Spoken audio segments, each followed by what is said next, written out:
我明明锁定的是男频宿主，怎么手快绑了个女的？这还怎么帮我发展宏图大业啊？哎，说完了啊？说完了就带我看看能穿越到哪去。来都来了，总得挑个好点的剧本。不是，宿主，你就不问问我是谁，从哪来，有什么功能？你这也太……你是系统，我是宿主，你绑错人但没解绑，说明我该到这儿来。至于功能，你怎么会？我对新事物的接受度比你想象的高。哎，废话少说，开始选人吧。去什么世界？这宿主什么路数，比我还勤。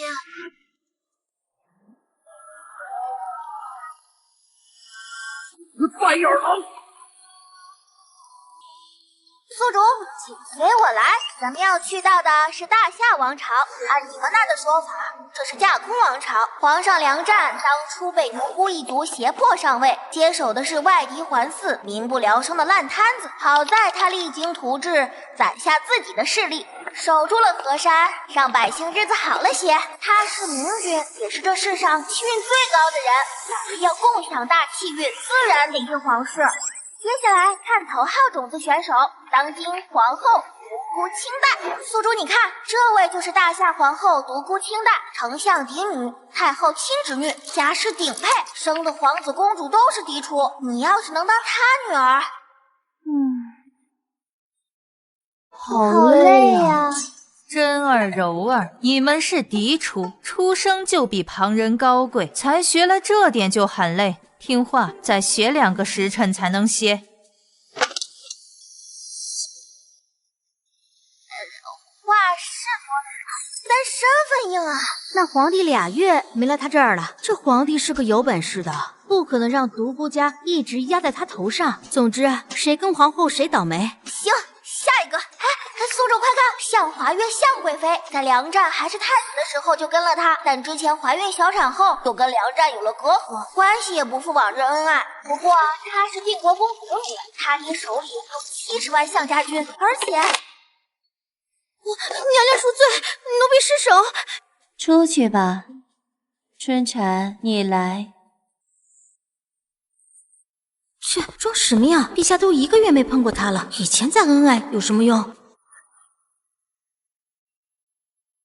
可是娘娘，而且她长得特别美，整个后宫加起来都比不上。70万向家军，对，向家之前陪先帝打江山，真是。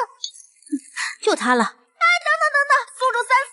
向贵妃早年小产伤了身子，再难有孕，而且胎传只有1次机会，要是有70万大军，还怕什么？带路，送我进去。可是。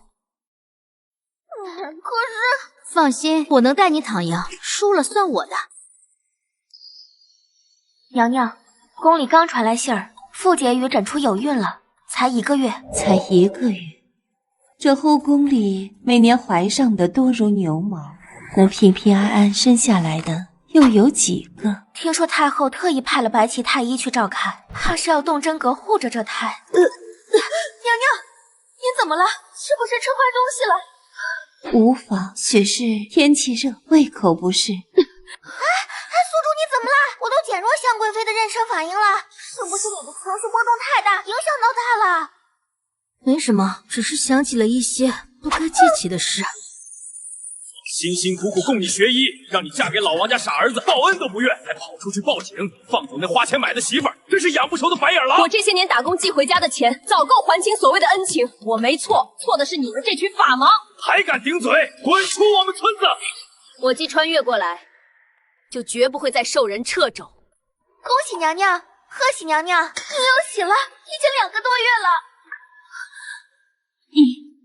你说什么？娘娘，是真的，您终于得偿所愿了。我以为我这辈子再也不会有孩子了。春香、春蝉，此事绝不可外传。往后皇后那边的请安就以……宿主，你成功保护了。吵死了！你放心，我一定会保护好你，让你平安出生的。不用你保护，我亲娘能把整个后宫防成铁桶，你只需要安安静静等我出来就行。对了，宿主，等你出生就能共享气运啦。多少算高？普通人700就不错了，每日母妃有2000，已经是人上人了。你怎么一点都不期待啊？急什么？等我出来再说。睡了啊，长身体。宿主，你出生了！吵死了！快看，你的初始数值出来了，207633。多少？207633。宿主，你是我见过气运最高的宿主，没有之一。怎么这么高？扎爹良战士人皇，气运20万，他对你的喜爱度60%，直接10万到账，加上美人母妃的2000，高阳郡主的3000，还有项家全族和万名爱戴的加成，宿主出生就满级了。真是个乖巧的好孩子。阿娘会为你铺好所有的路，你只需要安心的长大就好。向贵妃劳苦功高，为陛下诞下如此可爱的公主，本宫特意前来道贺。皇后娘娘驾临，臣妾有失远迎。暗中动了那么多手脚，竟真让你平安生下来了。向华月，你倒是好福气，这孩子生得真标致，眉眼像极了你，让本宫抱抱。宿主小心，皇后指尖的珠粉不太对劲。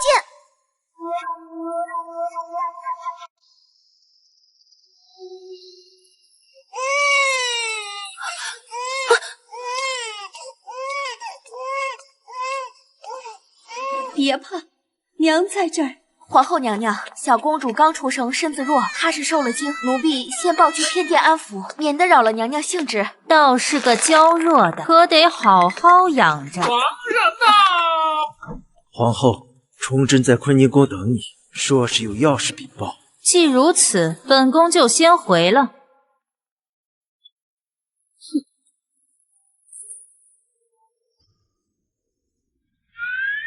这孩子生得好，眉眼像你。多谢皇上夸奖。朕给他取了个名字，叫重月，梁重月。重月，皇上，重字是皇子字辈，有于公主名讳，怕是不合规矩。朕的女儿就该用最好的字，不必拘泥于俗礼。他是朕和你的孩子，自然要享受世间最好的一切。臣妾领旨，谢皇上赐名。你好生休养，好好照料公主。朕还有奏折要批。最近北境蠢蠢欲动，我会调派。陛下，臣妾就当没有听到。宿主，渣爹刚才被你逗笑，好感度直接涨了5%，现在涨到66%了，连带气运值也跟着涨了一波。还有，系统商城正式解锁了。宿主你看，商城里丹药、功法、情报、奇物全都有，只要有气运值就能兑换。后宫步步惊心，想安稳活下来太不容易。先兑换1颗百毒不侵丹防身吧。收到。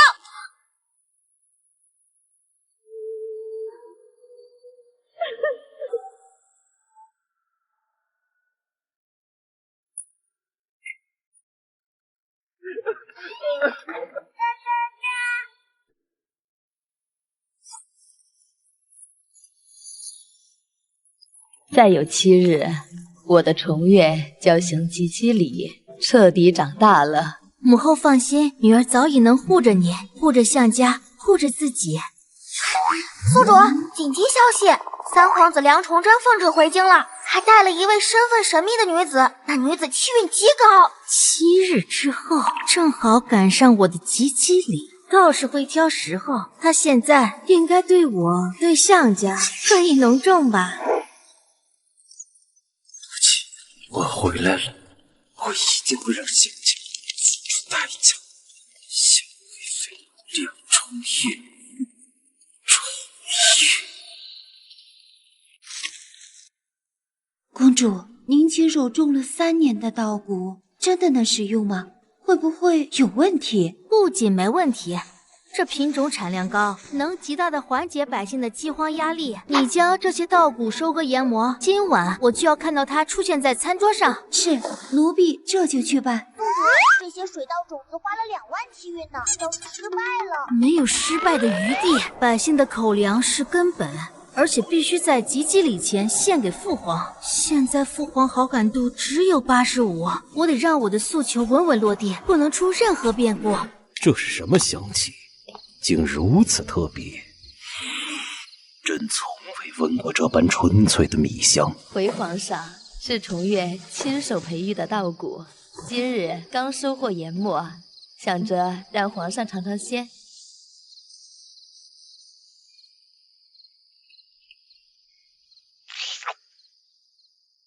皇上，这米也太香了，软糯绵甜，满口生津。奴才这辈子从未吃过这般好米，竟有这般神奇！传太医署院长来看看，确认无毒再吃。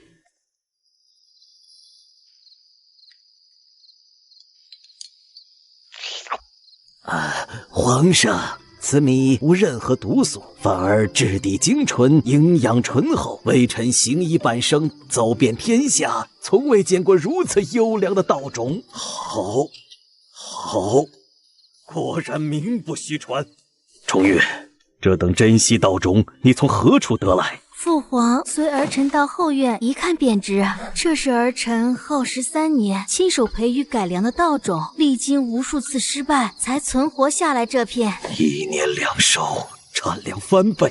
若推广天下，百姓再无水患饥荒之忧啊！儿臣深知百姓疾苦，农耕为天下之本，故而潜心培育，为天地立心，为民生立命，为往圣继绝学，为万世开太平。这是儿臣的心愿。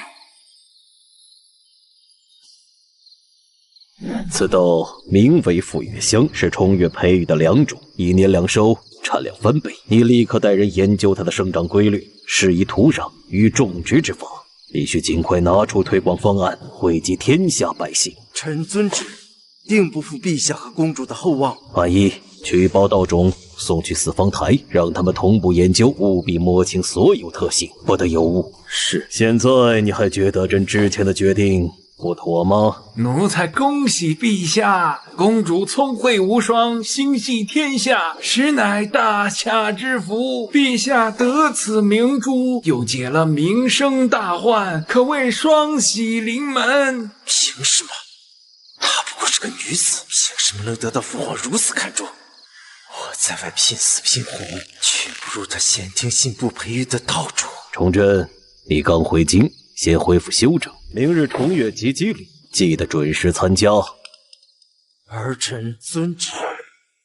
陛下，三皇子殿下在场，您说这些事儿会不会？朕要让他知道何为民心所向，何为真正的分量。重月毕竟只是女子，若她连这一块磨刀石都踩不过去，又何来能力接管天下？吉时已到，请公主入凤仪殿。哇，宿主，你今天也太漂亮了！梁崇祯现在的情绪波动有点大呀，看来虽然讨厌你，但还是被你迷倒了。我走。历月历日，施家元福，弃而有志，顺而成德，受考为奇，戒而敬福。我的外孙女儿就是个大姑娘了。朕的重月终于长大了。宿主，梁战好感度到了99，母妃和郡主奶奶2人保持在100%，咱们气运又提升了一大截呢。儿臣谢父皇母后养育之恩。奉天承运，皇帝诏曰：朕第5女重月，天资聪慧，德才兼备，心怀天下，功绩卓著，特加食封10000户。今号镇国公主，赐公主府一座，应公主所愿，暂不定婚配，待其心意所向再议。因此，儿臣领旨，谢父皇隆恩。稳了，我要的就是这些。重月，恭喜你得封镇国公主。三哥哥客气了，这位女官看着面生，能得父皇亲封5品，倒是不凡。不过是乡野女子，在他身边伺候罢了。宿主，据莫尔的资料显示，他的村落被屠村，只有他一人活着。乡野女子能有这般福气，三哥哥倒是会识人。奴婢惶恐。父皇，儿臣想建一支专属暗卫，名唤青玉卫，负责护卫与探查。准，朕将暗卫营部一直交给你，戒备精锐，听你调遣。谢父皇信任。重月，我只想你平安。宿主，青玉卫已组建完毕，营部暗卫也已到岗。父皇没有废后，还派梁崇祯在外历练，得了民心后再回宫。我是什么？梁崇祯磨刀石吗？但你既然给了我权力，那未来我的故事可就由不得你来定夺了。好父皇。宿主，府中有17个眼线，藏在洒扫厨下各处。还有，宿主人家跟着你出生入死，想要个肉身嘛，500气运值就够了。就你话多，500气运换。宿主最好了，我要最帅的杜宾犬肉身，超雄的那种。你叫什么名字？属下赤荣，愿为殿下赴汤斗。今日起，你与青玉卫归本宫调遣，为殿下马首是瞻。府中眼线半个时辰清干净。属下遵旨。宿主，你说咱们能把三皇子的耳目清干净吗？我这位三哥哥太心急了，安插进来的人尾巴肯定很多。要是这都清不干净，那我要这青玉卫也没什么用了。好有道理啊！宿主，有人来了，还有5位，陛下命旨派来的，好高的气运值。黑五卫紧随央，奉陛下旨意，保护殿下安全。你的面具摘了。黑五卫铁律，私摘者死。本宫的话便是规矩。长得不错，和本宫眼缘。本宫既然让你摘了，便不要你死，更破了这条死规矩。今后你依然是金武卫的领头，而你们只需忠心于本宫一人。谢殿下不杀之恩，此生此世定为殿下肝脑涂地，万死不辞，为殿下真命是从。我等愿誓死效忠殿下。忠心二字不是靠嘴说，眼下便有一事，你亲自去查。近日从宫外带回一名医女，行踪诡秘，已率黑五卫暗中彻查她的底细。属下遵旨，立刻去办。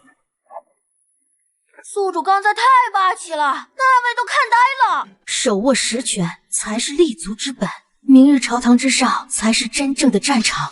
突然自己住不习惯了，15年都住在这翊坤宫，下朝后再去看看母妃。讨厌，我想吃小厨房规划了很久了。小狗不可以吃太甜。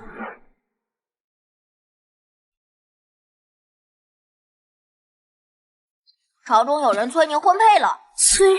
我这双手是用来批奏折、握兵权的，相妻教子才是那些男人应该做的。3年了，他在朝堂上越来越耀眼，父皇眼里越发没我这个儿子了。人人都说镇国公主如何贤明，如何能干，不过是个女人，早晚要嫁人的。可她偏偏不嫁。也好，不嫁人，就永远是我梁家的公主。等我坐上那个位置，她还能跑到哪儿去？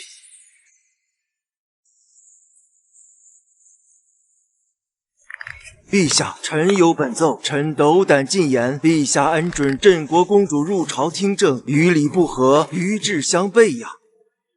我大夏向来无女子临朝，干预朝政之先例。公主虽有培育道种、救济百姓之功，可久居朝堂，恐乱朝纲，坏礼法。恳请陛下收回成命，以正朝仪。何大人所言，句句不离礼法。本宫倒是想请教大人，何为真正的礼法？父皇乃九五之尊，口含天宪，旨意便是天道礼法，何来愚智之说？大人今日当众质疑父皇的旨意，究竟是觉得本宫不配，还是觉得父皇的决断有误？这才是真正的目无君上吧。陛下明察，臣绝无此意，臣只是一心为大夏礼法考量，绝不敢质疑陛下圣威呀。大人既一心为家国，那本宫再问，去年江南爆发特大水灾，父皇亲拨30万两赈灾银，可为何赈灾银抵达江南府库时，竟只剩10万两？此事经你亲手批复，百姓怨声载道，上书陈情，却都被大人压下，这份罪责比所谓的女子干政重上1000倍万倍吧。陛下饶命，臣冤枉！公主殿下血口喷人，无凭无据，怎能随意污蔑朝臣？系统干得漂亮，大人喊冤。那去年江南灾民联名写的血状，为何会被大人扣在礼部，压了整整半年，未曾呈给父皇？大人府中近日突然购置的3处城郊别院，耗资万两，仅凭你礼部尚书的俸禄，10辈子都买不起。这笔银子从何而来？儿臣此前培育稻种时，便常常忧心父皇亲拨赈灾银，为何依旧有灾民流离失所，食不果腹？这份疑惑压在心头许久，儿臣便暗中核查寻访，才查到了实证。儿臣并非想越权擅断，是为父皇分忧。小狗，打印证据。收到。此便是儿臣暗中寻访查到的全部实证，字字有据，桩桩可查，恳请父皇预览。他竟真有铁证，更何况何有参奏是左右才定下的密事，案件风声未露，他竟提前准备好证据等着反杀。他到底是未卜先知，还是在我身边安了眼线？这件事司法台暗中调查良久，近段时间才有定论，没想到我这个女儿手更快呀！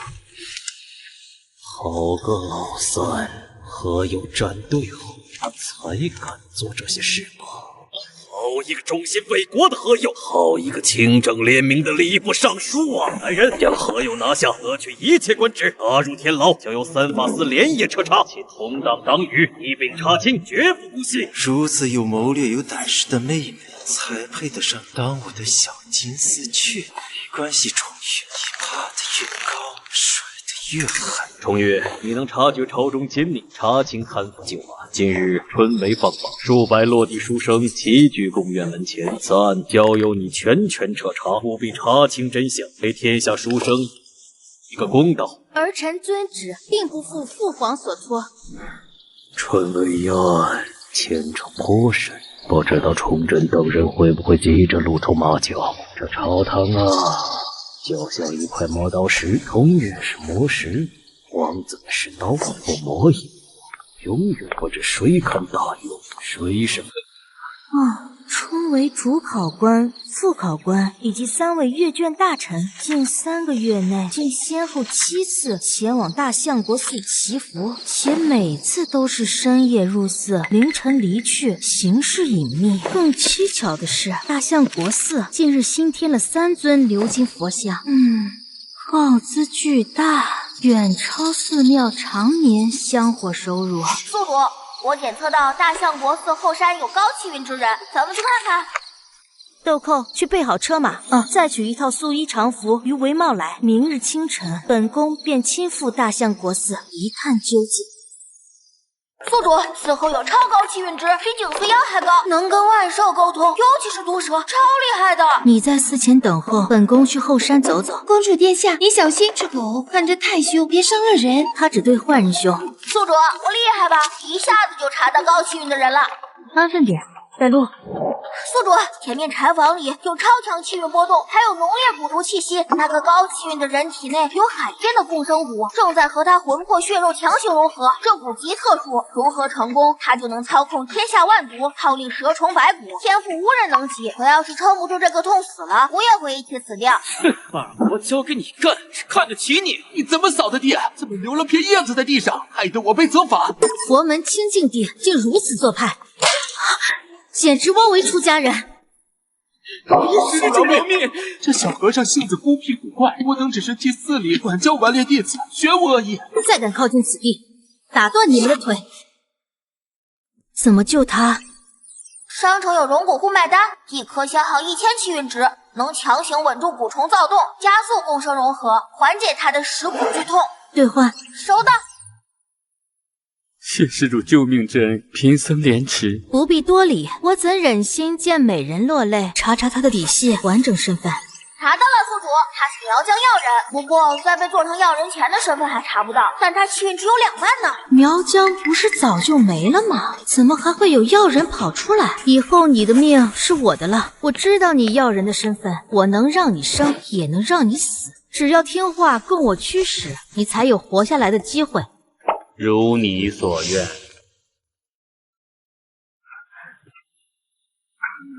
老师，你怎么在这里？殿下，臣握有关键线索，特意在此等候殿下，只为助殿下查清此案。老师身子弱，先上车吧。多谢殿下。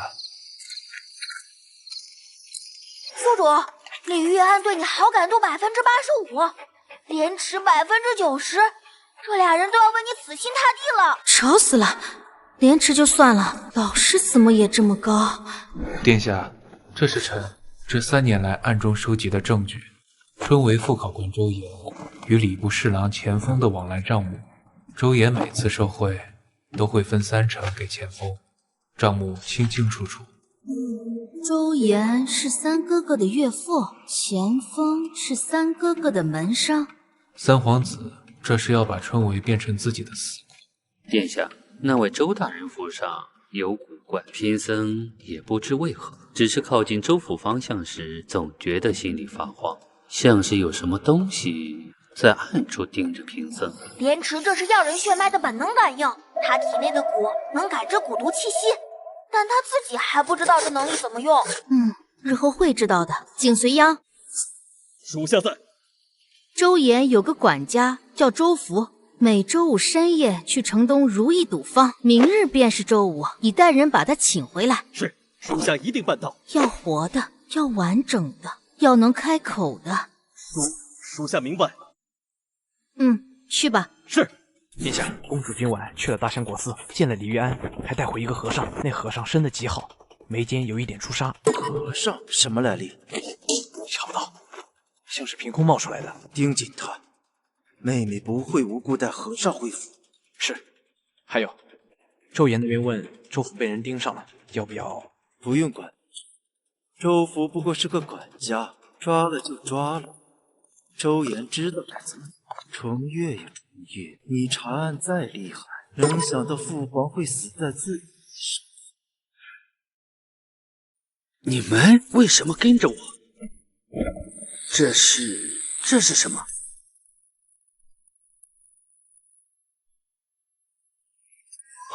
我到底是谁？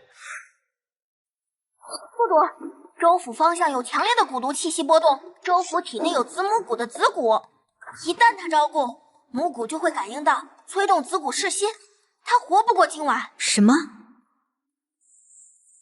得让莲池看看了。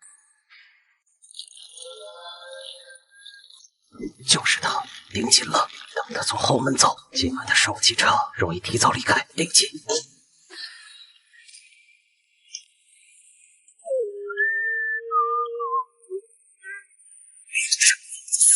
魏好汉，要钱我给，别杀我！周福，周岩的管家，你主子干的好事，你心里清楚。我不知道，我就是个下人。不知道？那你每周五深夜来赌坊输的银子是从哪来的？你一个管家，月俸10两，哪来的银子赌？妹子，宿主，这家伙胆小，吓一下就能开口。这国公主认得本宫，那便好办了。周岩收了多少贿赂，经你手送了多少银子给钱锋，1、5、1、10说出来。公主饶命啊！小的只是奉命行事，什么都不知道啊！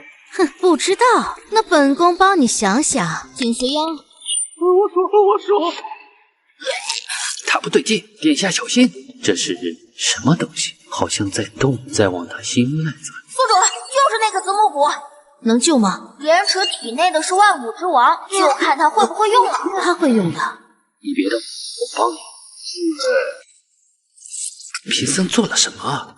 这是你家主子给你下的蛊，你若招供，他就会要你的命。现在本宫的人救了你，你还想替他瞒着？我全说。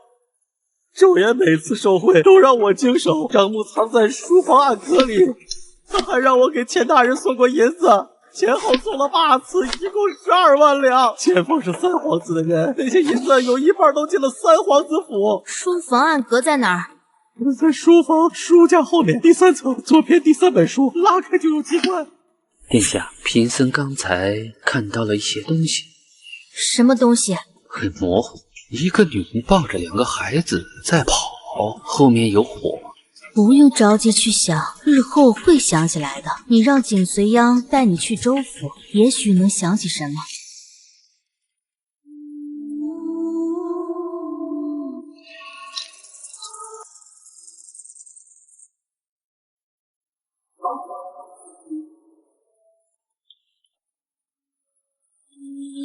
找到了！别进来！怎么突然这么多蛇？哪来的？快走！殿下，这账本记录了周延3年来所有受贿记录，其中有一半都流向了钱锋，而钱锋的账上有大笔银子的去向三皇子府。哼，人证物证俱全，明日早朝该收网了。方才在州府，你又驱蛇了？贫僧没有驱蛇，只是不想让人进来，然后他们就来了。小师傅自己不知道是怎么做到的。贫僧只知道他们听得见贫僧的心事，这是你的本事，日后慢慢摸索便是。今晚辛苦了，去歇息吧。殿下，贫僧能不能问一句，您知道贫僧的身世吗？本宫不知道，但本宫可以告诉你，你很重要，好好活着，日后自会知晓。父皇，儿臣奉旨彻查春闱舞弊案，现已查明，副考官周延收受贿赂白银30万两，勾结礼部侍郎钱锋，操纵春闱名次，此乃周延亲笔所记的总账，以及管家周福的供词，请父皇预览。殿下，臣冤枉，这是陷害。殿下明察，臣与周延并无往来。周延，这账本上记录了你每次受贿的时间、金额、经手人，要不要让人去查查这些经手人？不，周延是三皇子妃的生子，儿臣避嫌，但钱锋是儿臣的门生，儿臣愿以身家性命担保，他绝无贪腐之嫌。三哥哥，钱锋的账上有大笔银子的去向，正是三哥哥的府邸，要不要儿臣让人去三哥哥府上查查？够了，周延、钱锋各据查办，大狱天牢，交由3法司会审，且同等一并查封，绝不姑息。父皇圣明。重月，此案办得好，退朝后来养心殿见朕。是。起来吧，重月，你可知道朕为何让你查这种案子？父皇想让儿臣历练，历练是一方面，但另一方面，朕想看看你查到周延和钱锋头上时会怎么做。这2人都是崇祯的人，你查他们就是得罪崇祯。朕想知道你会不会因为顾及生死之急手下留情。儿臣心中只有国法，无私情。好一个无私情！重月，你越来越像朕了，但你要记住，帝王之术不只是杀伐果断，还要懂得制衡。崇祯是朕的儿子，朕不想他走上绝路。儿臣明白。云玲妹妹又去给陛下送药。是啊，姐姐的方子真好，陛下这几日气色好多了。是吗？那就好。你是从我母妃那出来跟着我的，三哥哥还不认识你，所以由你去接近他带回来的那个医女，切记只观察，别行动。是。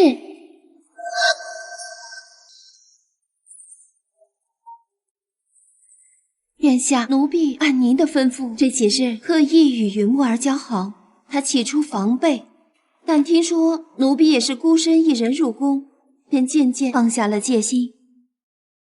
他都说了什么？三皇子告诉他，知道他妹妹的下落，只要他帮三皇子做事，就帮他找到妹妹。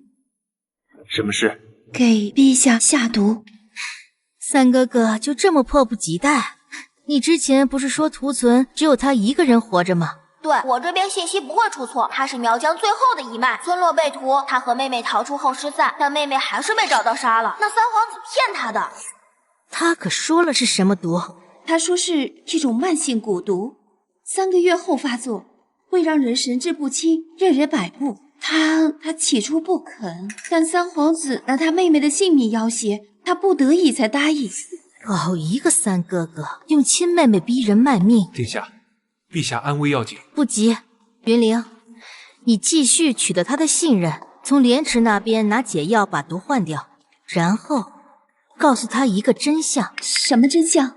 告诉他，他妹妹根本不在三皇子手里。三皇子的人找到他妹妹时，他妹妹已经死了。三皇子只是用他妹妹的遗物骗他卖命。殿下怎知？你只管去办。是。姐姐还没睡。睡不着。姐姐有心事。云灵，你之前说的你的姐姐，我自由后会帮你找的。没关系的，她被人牙子卖给那个屠户的时候就暗示过我，她活不下去，你知道的。我们这些人很难活着出去，我本也没想过能再见到她。姐姐的妹妹在哪儿？她肯定知道，只要我把这件事做好了，她就能让妹妹和我团圆。姐姐，你我都是孤女，在这深宫里相依为命。我只想告诉你一件事，别信他。什么？三皇子府上根本没有一个苗疆来的小女孩，只有一些遗物。你说什么？姐姐，你自己想想，他给过你妹妹的消息吗？见过你妹妹的人吗？还是只给你看过几件旧物？不可能！他说只要我做完这件事……姐姐，你被骗了。我替他卖命3个月，替他下毒下蛊，用命来帮他扫清障碍，可他竟然骗我！姐姐，有件事儿我要告诉你。什么？你下的那些毒都被我换了。你说什么？是公主殿下让我做的，她早就知道你是被迫的。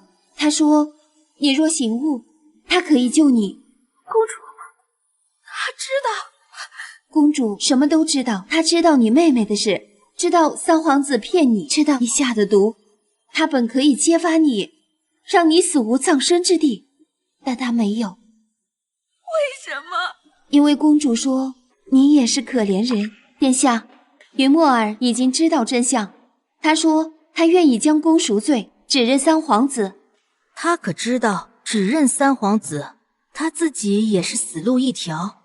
她知道，她说她这条命本就是捡来的，死之前能替妹妹报仇，值了。告诉她，本宫保她全尸，会将她与妹妹的遗物合葬。奴婢替她献殿下恩典。公主殿下让我问你，还有何心愿？我想见三皇子一面。见他做甚？告诉他，我云墨儿不是那么好骗的。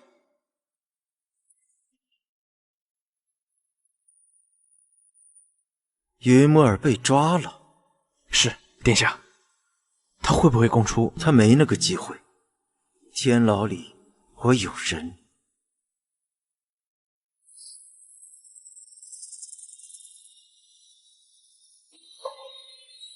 他有心动。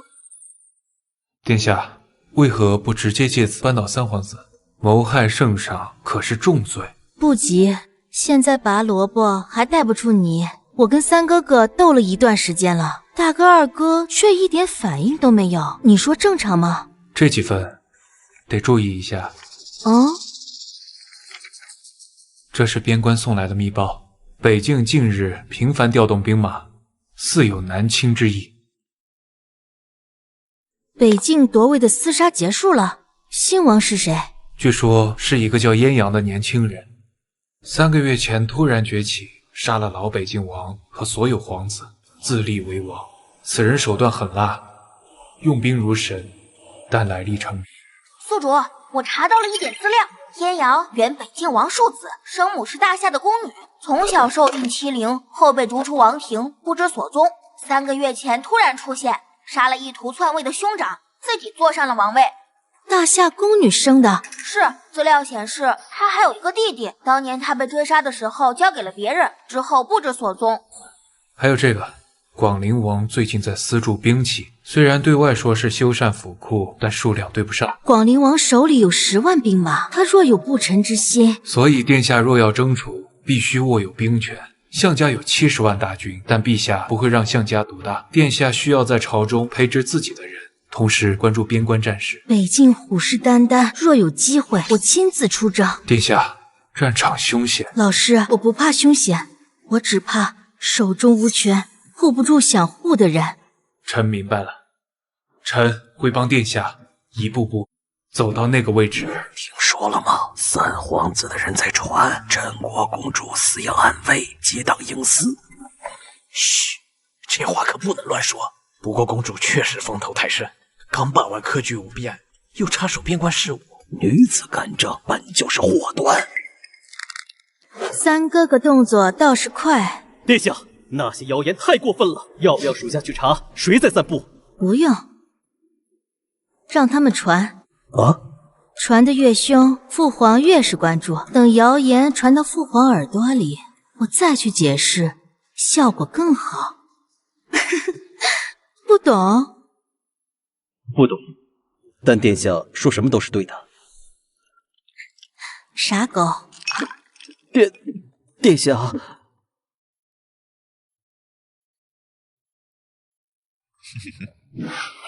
云姑娘，让我来送你一程。这是什么？殿下说他有用，不能死。你是你？殿下让我喂你，还有什么话要说？你是那个药人？什么？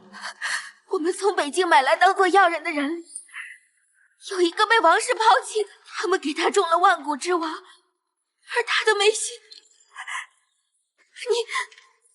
你会控蛇？难道？陛下，臣有本奏，镇国公主暗养私卫，结党营私，干预朝政，有违礼法，恳请陛下明察。重月，你怎么说？父皇，儿臣的暗卫是父皇所赐，为的是保护儿臣安全。至于结党，儿臣与李玉安来往，是因他助儿臣查案，并无私交。王御史若不信，大可去查。倒是王御史，本宫记得你上月刚收到礼部侍郎钱锋送的一处宅子，这事可要本宫帮你查查？还朕旨意，王茂诬告公主，即日起革职查办，交由三法司审理。重月说的有道理，此事不必在意，退朝。这丫头反应够快，连王茂收宅子的事都知道。朕本以为他要费些口舌辩解，没想到直接反将一军。陛下，公主殿下确实有魄力，可惜是个女子。若她是皇子，陛下，公主虽为女子，但才干不输任何皇子。朕知道，但朝臣们不知道，宗室们更不知道。朕若立她为储，必是一场腥风血雨。崇祯呢？还在府里养病？是。三皇子殿下已经3日未上朝了。他这几步走得太激进了，不堪大用。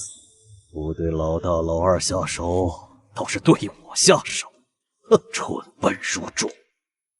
我这几个皇儿里，竟只有重月这个丫头能担当重任。若我和华月的第一个皇儿能留住，到现在应该也跟重月一样厉害吧？走吧，去翊坤宫看看。殿下应对得当，陛下心中对殿下又多了几分欣赏。他不动三哥哥，也不想我风头太盛。平衡之道，还是帝王玩得更转一些。三皇子应该会消停几日。父皇不会放过他的。云墨儿那边，他派了杀手灭口，被莲池拦下了。而且这姑娘还说了一些有趣的话。嫡女叩见公主殿下。免礼。听说你知道莲池的身世？是，多年前，宿主资料更新了，莲池是北境亲王晏阳的弟弟。弟弟，我找了20年，你究竟在哪儿？皇上，大夏那边传来消息，三皇子梁崇祯愿意与我们合作，条件是让他除掉镇国公主。镇国公主有意思。大夏皇帝陛下，我北境新王晏阳有言：若大夏愿割让3州之地，并献上镇国公主和亲，可免兵戈；否则30万铁骑不日南下。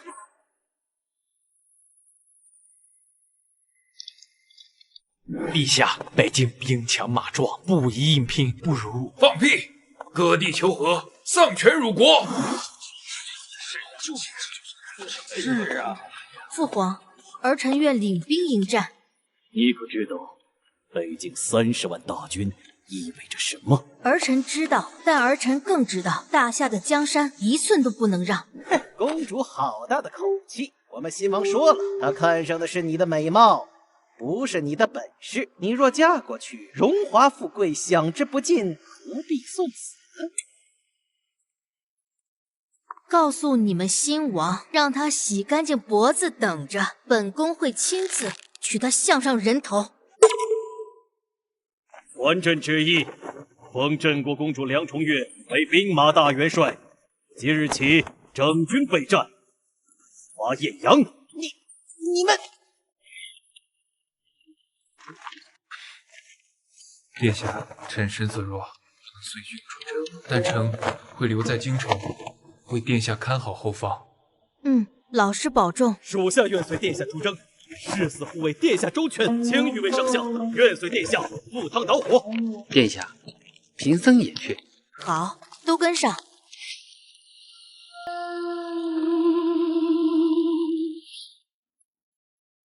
那是宿主，那是晏阳，北境新王，他怎么亲自来了？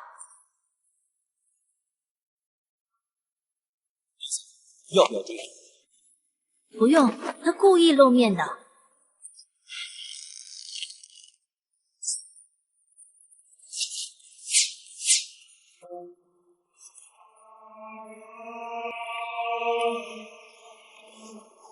那个人，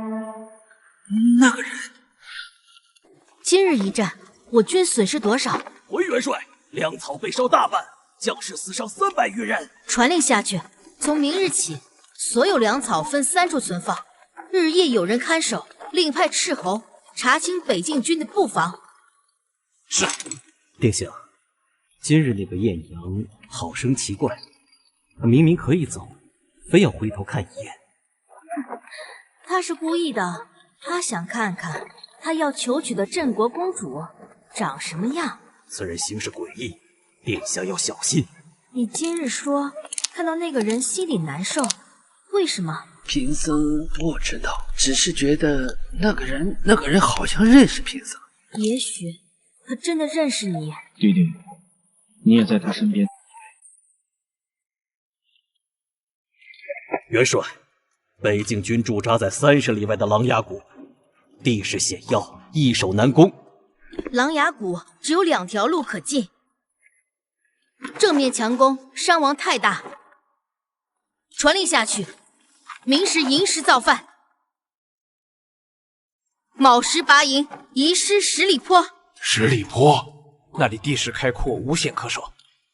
元帅这是？照做便是。殿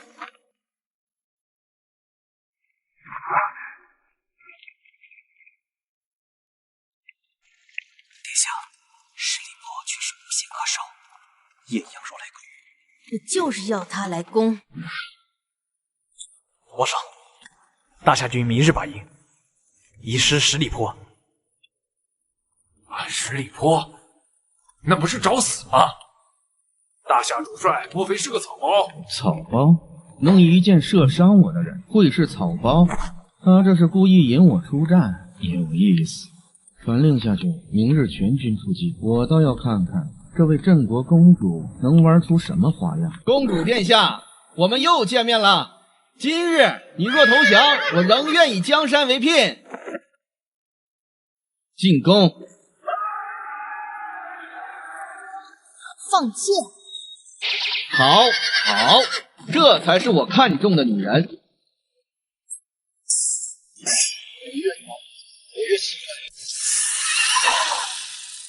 贫僧破戒，这为护殿下周全，他日坠入阿鼻地狱，亦无怨尤。罪过，罪过。公主，今日算你赢了，改日再会。弟弟，我终于找到你了。殿下，今日一战，我军大胜，将士们士气高涨。晏阳没那么容易认输，他必有后招。莲池，今日那些蛇是你招来的？贫僧不知，只是见那人逼近殿下，心中不安，他们便来了。你对晏阳可有熟悉之感？仿佛见过，但记不清了。走吧，去会会他。莲池，跟我们一起。赤荣，你留守。殿下，太冒险了。不入虎穴，焉得虎子？宿主放心，替运换的敏捷身法早到账了，打不过咱们也能跑。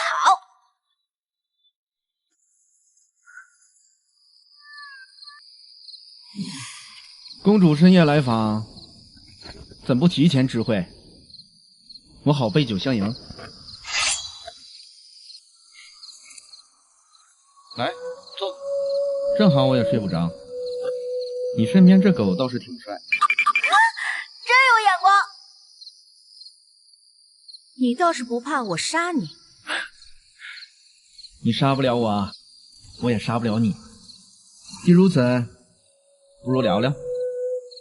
我幼时被逐出王庭，流落草原，未必追杀，亲手送走弟弟。我拾过草根，也受人欺凌。那时我便发誓，终有一日要让这乱世归一，让所有流离之人都有家可归。乱世归一，若只是铁蹄踏平四境，百姓依旧苦不堪言，那归不归有何区别？你以为我只懂杀戮？我亲眼见过边境百姓易子而食，见过草原各部自相残杀。我要的是北境民众不再因内耗而亡，使草原与大夏能有一条共存的边界。哼，共存？你大军压境，开口便是割地求亲，这便是你心中的共存？那是手段，不是目的。北境苦寒，民不聊生，我要开户市，兴贸易，让百姓有衣穿，有饭吃。你呢？你想要的是什么？我要的是朝堂清明，百姓能吃饱穿暖，边关再无烽火。我要项家军不用年年征战，要那些随我出生入死的战士能活着回家。你看，我们想要的其实是一样的，只不过你在你的大夏，我在我的北境。不一样，你要的是征服，我要的是守护。守护？你守护的那个朝堂，正有人在背后捅你刀子；你守护的那个父皇，把你当磨刀石。重月，你我这种人，生来就不该指望别人，只能自己紧握刀柄。哼，你知道的还不少。握紧刀柄，不代表要砍向所有人。晏阳，若有一日你坐稳北境，你会如何对待你治下的百姓？你以为我只懂杀戮？北境苦寒，我要开户市，兴贸易，我要修驿道，让消息传遍草原，要让那些曾经看不起我的人跪在我脚下。但同时，我也要让他们吃饱穿暖。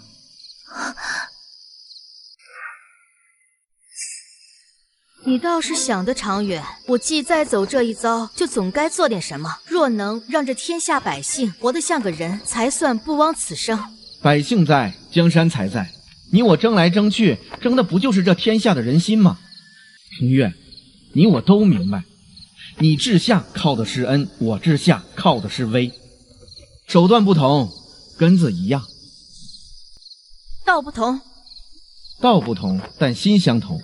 你我都是看透了这乱世本质的人，正因如此，我才更想要你。这世上能懂我的人，只有你。出来吧，弟弟，母亲走之前曾让人打造了这块玉，与你眉心的莲一样。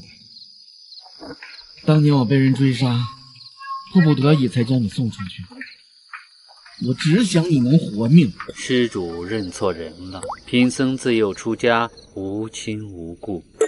没关系，你可以不记得，但你要跟我回北京，那里才是你的家。家？贫僧的家是殿下给的。若无殿下，贫僧早已死在乱棍之下。施主若要对殿下不利，对殿下的江山不利，便先踏过贫僧的尸体。你护着他，好，很好。那我更要得到他。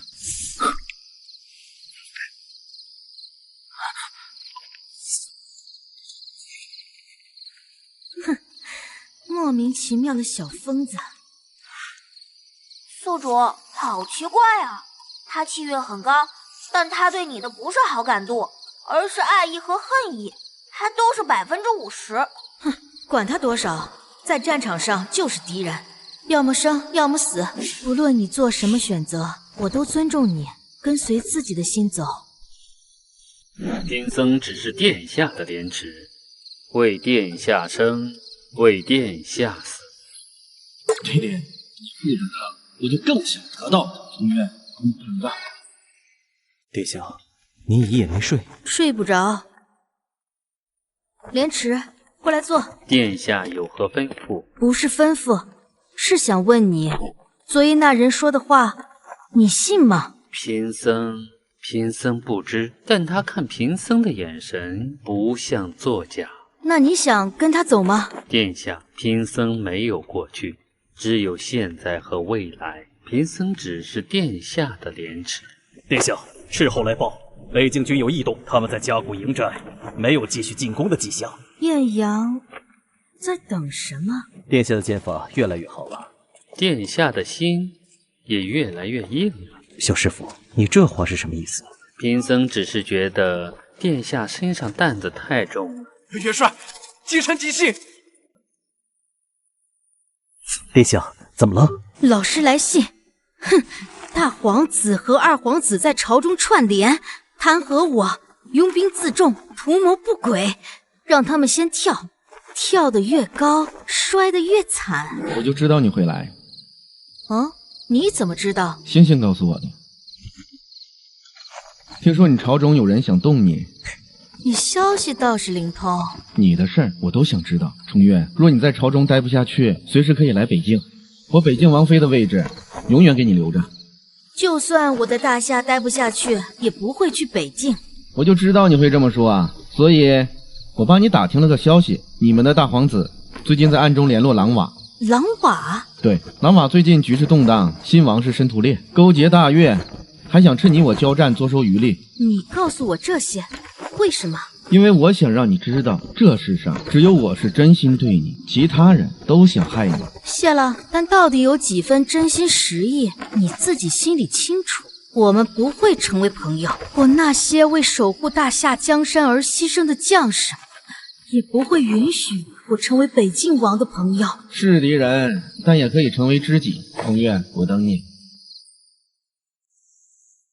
殿下，京城急信，李太师亲笔。哼，大皇兄和二皇兄动作越来越大了，他们在朝中拉拢10几个人，准备联名弹劾我。这些人在前线拼死拼活的是殿下，他们倒好，在背后捅刀子。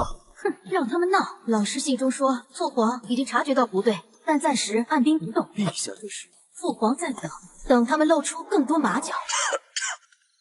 大人，您的身子无妨，殿下在边关拼命，我这点病算什么？大皇子府最近频繁与兵部往来，二皇子则暗中联络了几个老臣。大人，要不要通知殿下？已经传信了，但我们也要做好准备。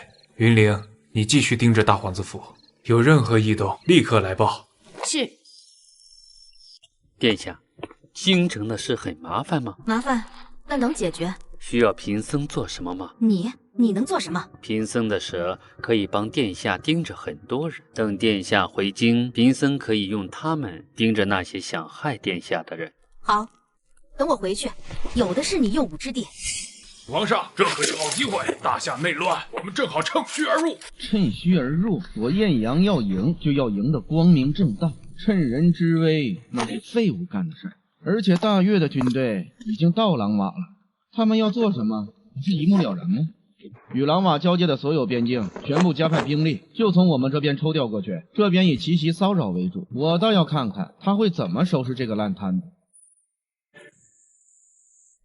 元帅，北京军主力出动约15万人，正向我军逼近。传令下去，按原计划行事。元帅，我军只有5万人，正面交锋。放心，我自有办法。好计策。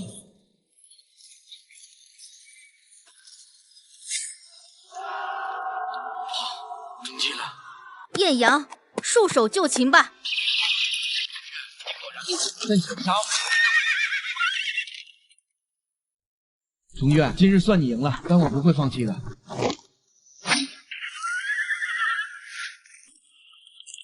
元帅神机妙算，以5万破15万，此战当名垂青史。元帅威武！此战之功属于所有将士，传令下去，犒赏3军，今晚大宴。元帅万岁！程越，你真是让我越来越着迷了。等着我还会回来的。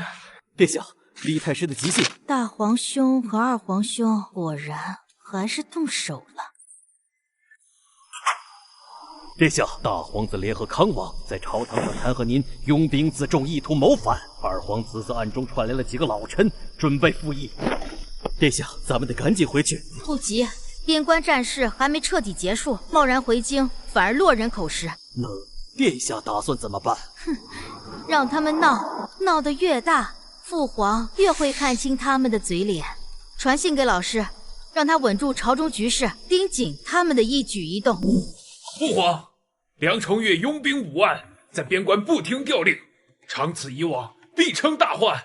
儿臣请旨，削其兵权，召回京城。大皇兄所言极是，梁崇越一介女流，怎堪大人？崇越在边关浴血奋战，以5万破15万，你们在这里弹劾他，你们可知道，若边关失守，北境大军南下，我命在这里争权夺利，此事容后再议。退朝。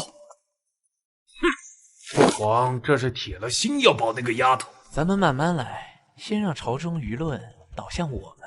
对，我已经联络了10几个老臣，下次朝会继续弹劾。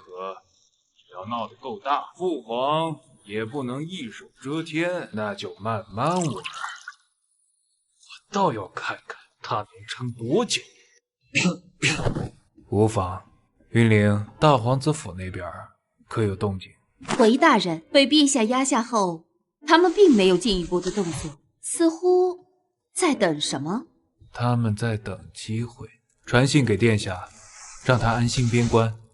京城这边有我盯着。宿主，东边3里外有强烈气运波动，有人在被追杀，是狼瓦秦王申屠越，气运值正在暴跌，快不行了。申屠越运气不错，走去看看。殿下，不救人吗？等等，看看他的本事。差不多了，救人。申屠越，你怎么知道我的名字？被兄长追杀，逃到这里不容易。你到底是谁？这是大夏镇国公主。原来是公主殿下，怎么想用我去跟申屠烈换好处？申屠烈勾结大越，准备趁我与北境交战，从背后偷袭。你觉得我会去跟他换好处？你怎么知道？你现在只有2条路，死在这里，或者跟我走。跟你走，然后呢？被你利用？我要是想利用你，直接把你绑了，送去给申屠烈。无论怎么走，你都是死路一条。但你若跟我合作，至少还有一条活路。你想怎样？我要整个狼瓦。你要我背叛狼瓦？你帮我拿下狼瓦，归附大夏，你继续做你的狼瓦王，年年进贡，如何？申屠烈打算从清风域外的小路偷袭北境，那条路只有狼瓦人知道，他以为神不知鬼不觉。我知道了，你先跟我回营，养好伤，狼瓦的事慢慢谋划。好，我信你。殿下，他说的那条小路是真的，艳阳有麻烦了。他怎么有告诉艳阳？传信给他，只说狼娃要从清风谷外小路偷袭，别的不用提。殿下不打算告诉他申屠玉的事吗？不必，他知道了反而麻烦。大师这边传来一封密信，说是镇国公主亲笔。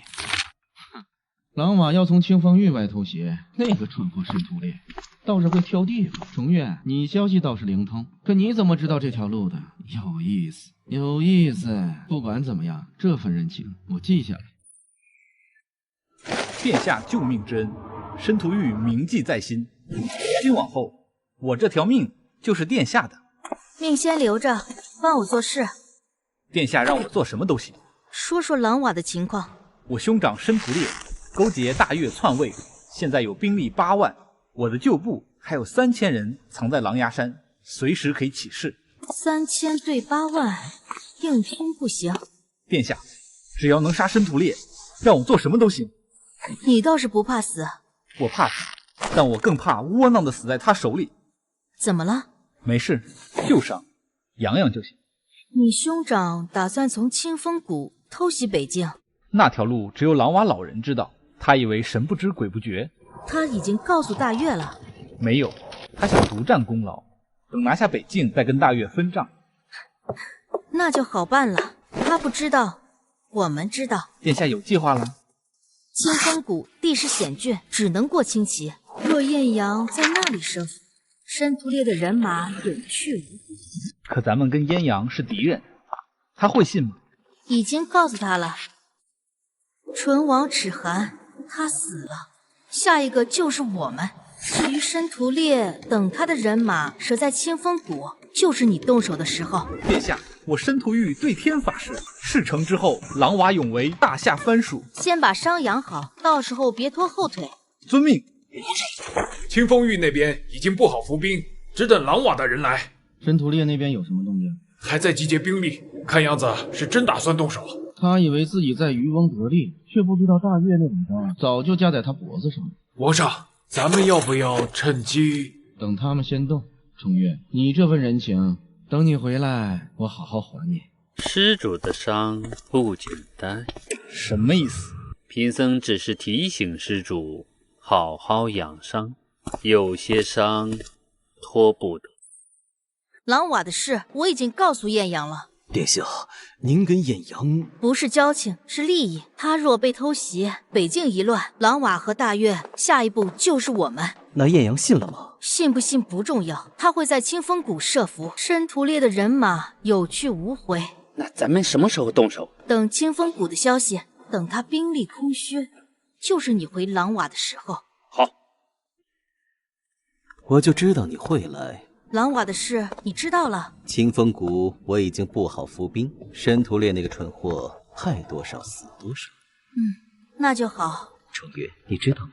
我越来越觉得我们是一类人，因为都懂算计，因为都懂取舍。你能放下敌我之分，把消息告诉我，就凭这一点。不是放下敌我，是利益使然。嘴硬，你这个人嘴最硬。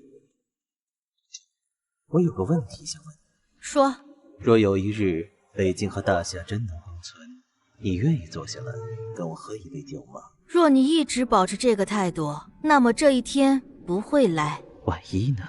万一来了，我陪你喝。好，我记住了。清风谷的事我欠你一次，以后有事尽管开口。不用，我只是不想被狼娃拖累。嘴硬，不过我喜欢。我会让你心甘情愿坐到我身边来。殿下，没事吧？没事，回去吧。殿下，那个人，他是敌人，但现在是盟友。殿下，艳阳那边他会动手，你准备准备，等消息一到就回狼娃。是。怎么了？没事，殿下，属下告退。殿下，他身上的伤可能比看起来严重，能治吗？贫僧可以试试，但需要时间。艳阳那边已经回信，清风谷伏击成功，申屠烈损兵3000。太好了，这下他兵力空虚。别高兴太早，他还有7万多兵力，其中2万是大越援军，正面硬拼，我们损失太大。殿下有何打算？你说过军中有人不满申屠烈勾结大越，是好几个老将都反对，但被他压下去了。那就杀了他，只杀申屠烈和他的死忠。殿下意思是，我带你和这只狗潜入狼瓦王庭，刺杀申屠烈，他死了，群龙无首。你以亲王身份出面收拢人心。殿下太冒险了，万一什么？8万大军压境就不冒险，这是最省力的办法。殿下为我做到这一步，申屠玉拼了命也会护得殿下周全。好，今晚动身。殿下让我跟您去。你另有任务。什么任务？京城那边，大皇子和二皇子一直在弹劾我，他们不仅串联朝臣，还暗中勾结狼瓦，想借申屠烈的手在边关拖住我。竟有此事？他们以为我不知道。现在狼瓦的事快解决了，殿下要回去？不是你带一队人马，打着我的旗号，大张旗鼓回京。那殿下您……我和申屠玉去狼瓦，兵分2路。可您身边没人，我一个人就够了。属下明白，殿下您一定要平安回来。放心，我命硬。为了掩人耳目，你穿我的衣服，坐我的轿子。殿下，这怎么行？属下怎能亵渎殿下？景随央，这不是儿戏，他们肯定会派人刺杀我。这一路很可能是十死无生，你的任务很重，要活着把我带回京城，要让所有人都以为镇国公主真的回京了。殿下，自摘下面具那日起，属下便是殿下的人。殿下，属下穿上吧，保重。是殿下的味道。闻这么仔细，要不要我把衣服脱下来送你？属下没有，只是闻着味儿就能想起我，那我是不是该高兴？殿下，别逗属下了。傻狗，活着回来，到时候让你闻个够。殿下，保重，一定活着回来。出发。傻狗，殿下，贫僧。你留下帮赤荣守营，若有变故，及时传信。是。殿下，那就是王庭。申屠烈，我来了。殿下，那就是申屠烈的王帐，周围有300亲卫，3班轮换。300人硬闯不行，得等他落单。他每晚丑时会让所有亲卫退到帐外30步，只留2个贴身侍从，这是唯一的机会。你怎么知道？因为他以前就是这么防备我的。这次他防不住了。宿主，西北角有巡逻队，30人，1刻后换防。知道了，走。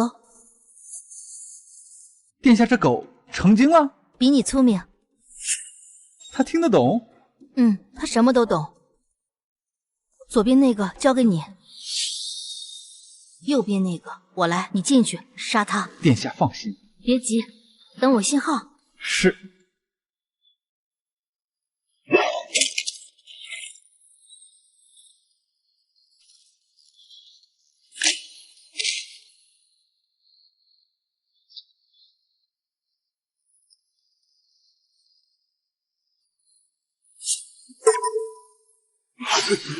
我的好弟弟，你居然没死！你勾结大越，屠我旧部，追杀我千里。申屠烈，你欠我的该还了。你以为杀了我就能稳坐王位？外面300亲卫，你逃得掉？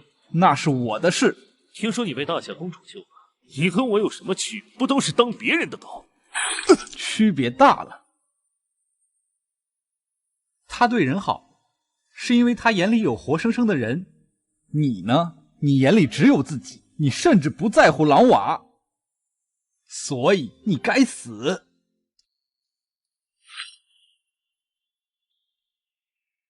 殿下，我……外面有动静，走。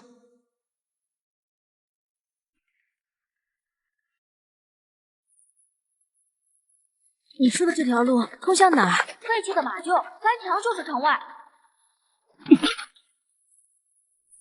怎么了？没事。殿下，快走！你受伤了？旧伤，不碍事。我看看。殿下别看，脏。闭嘴！系统，他的伤怎么回事？之前被追杀时中的一刀，伤了内腑，他一直在硬撑，刚才剧烈跑动，伤口崩了。能治吗？能，去运伤什么药能治他？有500的，有2万的。价格相差这么大，先换500的，让他撑过今晚，再好好养伤。好的，宿主，兑换好了，就在衣袖里。殿下，这是什么？能让你别死的东西。您为什么要救我？现在申屠烈已死，要是我也死了，吞并狼瓦不是更简单吗？你刚才对申屠烈说的话，我都听见了。你说的对，我眼里有活生生的人，你也是人。宿主，有人来了，我去引开他们，你待着别动。殿下，我听话，等我回来。殿下，我一定活着等你回来。刺客在前面，快追！系统，你说我们逃得了吗？宿主，甩掉2/3了，还有20几个咬得很紧。够了，找地方埋伏。前面有个山坳，易守难攻。进去搜，他跑不远。他在这儿。这女人不是人！宿主，为啥放他们走？让他们回去报信，告诉申屠烈的死忠，我还活着，还在逃。您要引他们出来？申屠烈死了，他的党羽不会甘心，让他们来追我，一个一个杀。咱们系统杜宾犬商城能兑换的东西可都是实打实的划算。倒是宿主，我看你杀人眼睛都没眨一下，你眼睛不干吗？被杀过一次，那对要杀我的人也就不必手软了。我说我杀人不眨眼，你问我眼睛干不干？对啊，眼睛不干吗？距离他们报信又回来，应该还有点时间。我们先回马厩看看他的情况。殿下，您没事儿？别动，我没事。殿下，您知不知道刚才我等您的时候在想什么？想什么？想您要是回不来，我就出去跟他们拼了。傻？不是傻，是殿下，我们狼瓦人认定了就不会改。您救了我的命，我这条命就是您的。好了，知道了，先养伤。殿下，您把我当狗揉吗？你不是说命是我的，我的狗？那殿下以后只揉我好不好？得寸进尺。不是得寸进尺，是想当殿下唯一的狗。他说什么呢？我才是宿主唯一的狗，他凭什么抢我位置？这男人真绿茶。来了，殿下，我跟你一起。你留下，这是最后一次，杀完这批就干净了。宿主，这次来的不少，50多人，都是申屠烈的死忠，正好一锅端。你有计划了？看到那条峡谷了吗？2头窄，中间宽，把他们引过去，2头一堵，瓮中捉鳖。可咱们就俩人，怎么堵？你去东边弄出点动静，让他们以为那边有埋伏，我去西边点火。不好，那边有埋伏！元华，一小队去看看。我。你们的申屠烈已经死了，还要为他卖命吗？是那个女人。回去告诉其他人，申屠烈勾结大越，该死！他的弟弟申屠玉才是狼瓦正统，想活命的归顺他。是，多谢以下不杀之恩。宿主，你为啥不杀光？让他们回去传话，比杀了更有用。殿下，解决了。殿下，您流血了。不是我的。殿下，您能不能别每次都一个人去拼命？怎么心疼我？心疼也害怕，怕您回不来。傻狗，我命硬，死不了。那您答应我，以后让我跟着。我虽然受伤了，但还能打，就算打不动，也能替你挡刀。挡刀？对，殿下救我一次，我替殿下挡一辈子刀。好，那你快点好起来。接下来还有大事要做。什么事？把你送回狼瓦王庭，坐稳那个位置。好，那个女人一个人杀了我们50多人。是，他还说申屠玉才是正统。走吧，该回去了。好。申屠烈勾结大越，出卖狼瓦利益，已被我诛杀。从今日起，狼瓦由我执掌。你勾结大夏，跟申屠烈勾结大越有什么区别？区别是，大越要的是吞并狼瓦，大夏要的是和睦共处。你凭什么说大夏可信？就凭我亲自送他回来。若大夏想吞并狼瓦，我何必费这么大劲？你就是那个大夏公主？大夏镇国公主梁重月。一个女人也敢来狼瓦王庭？你再敢对殿下不敬，我杀了你！女人怎么了？你打不过我，申屠烈50多个死忠，我一人杀的，你想试试吗？我大夏要的是狼瓦不与北境联手，不背后捅刀，你们安安分分待在狼瓦，年年进贡，我保你们平安。北境那边，艳阳那边我自会去谈，你们只需要做一件事，撤兵。公主殿下，老夫信你一次。我们深知与虎谋皮的下场，但若大夏背信，我狼瓦二郎绝不罢休。好，若我背弃，你尽管来找我。殿下，您要走了吗？事情办完了，当然要走。那我以后还能见到您吗？你是狼瓦王了，好好治理你的国家。若有事，可以派人来找我。可是，我想跟着殿下。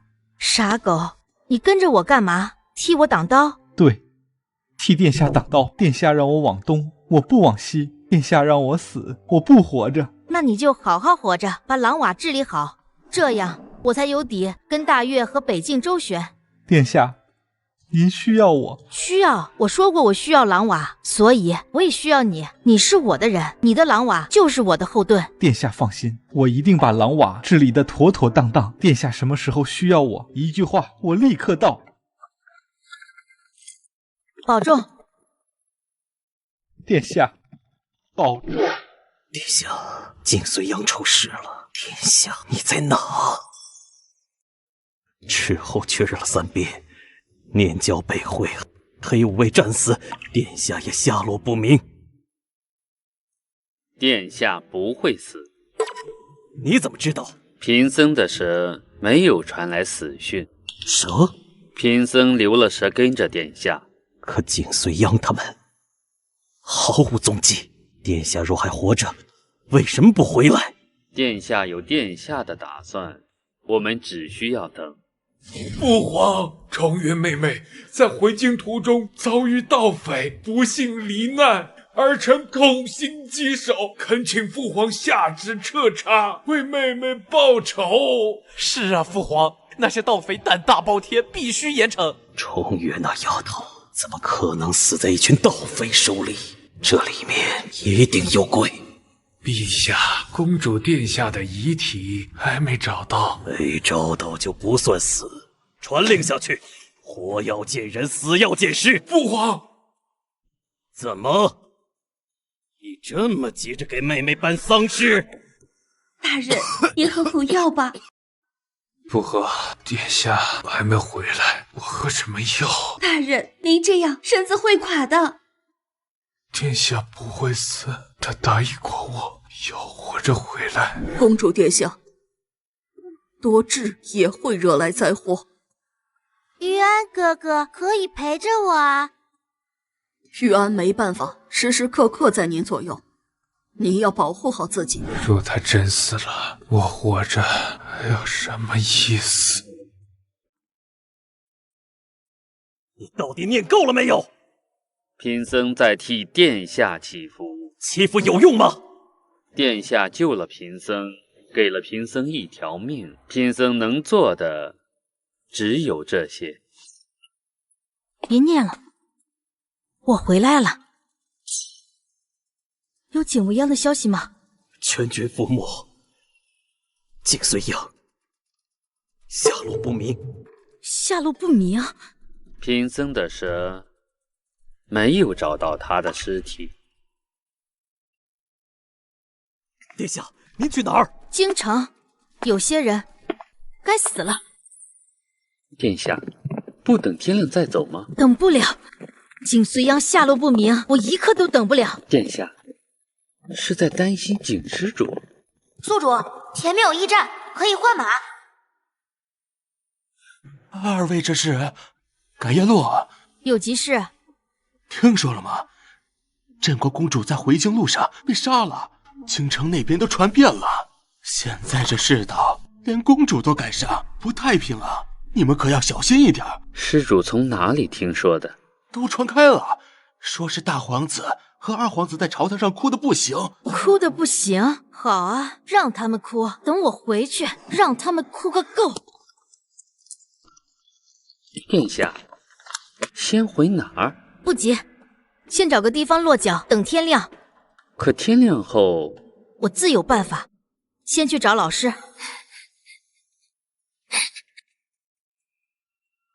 云灵，陛下，老师怎么了？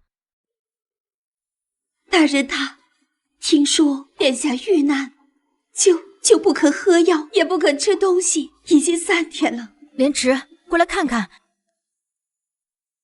忧思过度，风寒入体，再加上连日不进汤药，很危险。宿主，他这个情况不可操之过急，只能用药稳住。但他如果没有求生意志的话，会有的。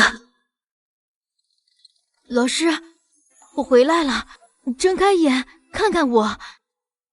梁冲月一死，老三已经被放弃，这下没人跟我们争了。可惜父皇还不肯死心，非要找尸体。找就找，反正找不到。那帮盗匪办事干净利落。殿下，贫僧的蛇找到了大皇子和二皇子勾结的证据。大皇子府的书房里有一个暗格，暗格里藏着信和大越往来的信。他果然勾结大越。他勾结大越，想借大越的兵力在边关拖住殿下，还派人假冒盗匪在路上劫杀殿下。哼，好啊！通敌叛国、谋害皇妹，这2条罪够他死100次。殿下，咱们现在就去抓他。不急，他一个人做不了这么大的局，背后肯定还有人。二皇子，还有朝中那些附和他们的人，要杀就一次杀干净。云灵，这几日你继续留在府里，装作什么都不知道。如果有人来打探消息，就说我还没回来。奴婢明白。你的蛇能盯住大皇子和二皇子府上所有动静吗？贫僧的蛇无处不在。好，接下来几天我们就在暗处把他们所有的勾当一件件查清楚。主子，大越那边来信了，他们说愿意出兵帮忙，但要再加2座城池。2座？大哥，舍不得孩子套不着狼。好，但让他们等一等，等京城这边稳定了再出兵。是。他们还在跟大越联络，要加2座城池换大越出兵。哼，好啊，通敌叛国的铁证，这下齐了。殿下，您要怎么做？等。殿下，真的是您？老师，是我回来了。臣以为以后再也见不到您了。老师，我命硬，死不了的。殿下，您不知道臣有多怕。我知道，所以我才快点回来。大哥，父皇这么多年不立太子，可是让你等急了，病急乱投医，也不知道这大越是你的医，还是要你的命。殿下，大越那边传来消息，他们已经按照计划在边境养动了。大皇子那边也准备好了，就等明日朝会请旨追封镇国公主。我那好大哥倒是演的一手好戏，一边哭妹妹死得惨，一边急着给妹妹办丧事。蠢货！殿下，大皇子若真坐稳太子之位，他坐不稳。那封通敌的信还在我手里，等大哥以为自己赢了，以为皇位唾手可得的时候，我再把证据递上去。通敌叛国的是他，为国立功的是我，到时候这皇位不就只剩下我了吗？殿下英明，记住，从头到尾我什么都没做过，我只是恰好发现了大哥的秘密。殿下，这么晚了还出去？去见我母妃。现在宫里守卫森严，在他们眼里我已经死了。贫僧让蛇开路。您都3天没合眼了，喝口参汤吧。春蝉，传信给父亲，让他把项家在京城的暗桩都动起来。娘娘要做什么？我女儿死了，活要见人，死要见尸。若找不到她的尸体，就让害她的人全家陪葬。母妃，重月，母妃，女儿回来了，女儿没死。你这个死丫头，你没死，你怎么不回来？母妃，女儿不能回来，他们以为我死了，我才能活。你这段时间到底去了哪儿？母妃，你女儿现在可厉害了。厉害什么厉害？让母妃担心成这样。母妃，让我抱一会儿，就一会儿。说吧，是谁？大皇兄和二皇兄两个一起。大皇兄蠢，以为自己勾结大越就能杀我夺位。二皇兄更狠，等大皇兄动手，他再大义灭亲。老二这是要把老大和你一起端了。母妃，他们以为我已经死了，这是好事。你是想让他们以为赢了，让他们跳得越高，摔得越惨。你需要母妃做什么？我需要您帮我传个话给外祖父，让他暗中调动项家军，盯住边关动向。大越若真敢斗，就让他们有来无回。好，明日我就让人传信。还有，等时机到了，需要外祖父以项家的名义把大皇子通敌的证据递上去。你长大了，重月，你知道吗？母妃真的准备鱼死网破的。母妃，我跟父亲说好了，若你真的死了，项家军就反，管他什么皇帝不皇帝，动我女儿就要付出代价。母妃，等我收拾完他们，光明正大的回来给您请安。好，母妃等你。重月妹妹，别怪大哥心狠，你不死，这皇位怎么轮得到我？大哥，你这一步走得太好。殿下，见过娘娘了。他以为我真的死了，准备让项家军反了。娘娘她……我母妃比我想象的还要狠。殿下喝口茶暖暖身子。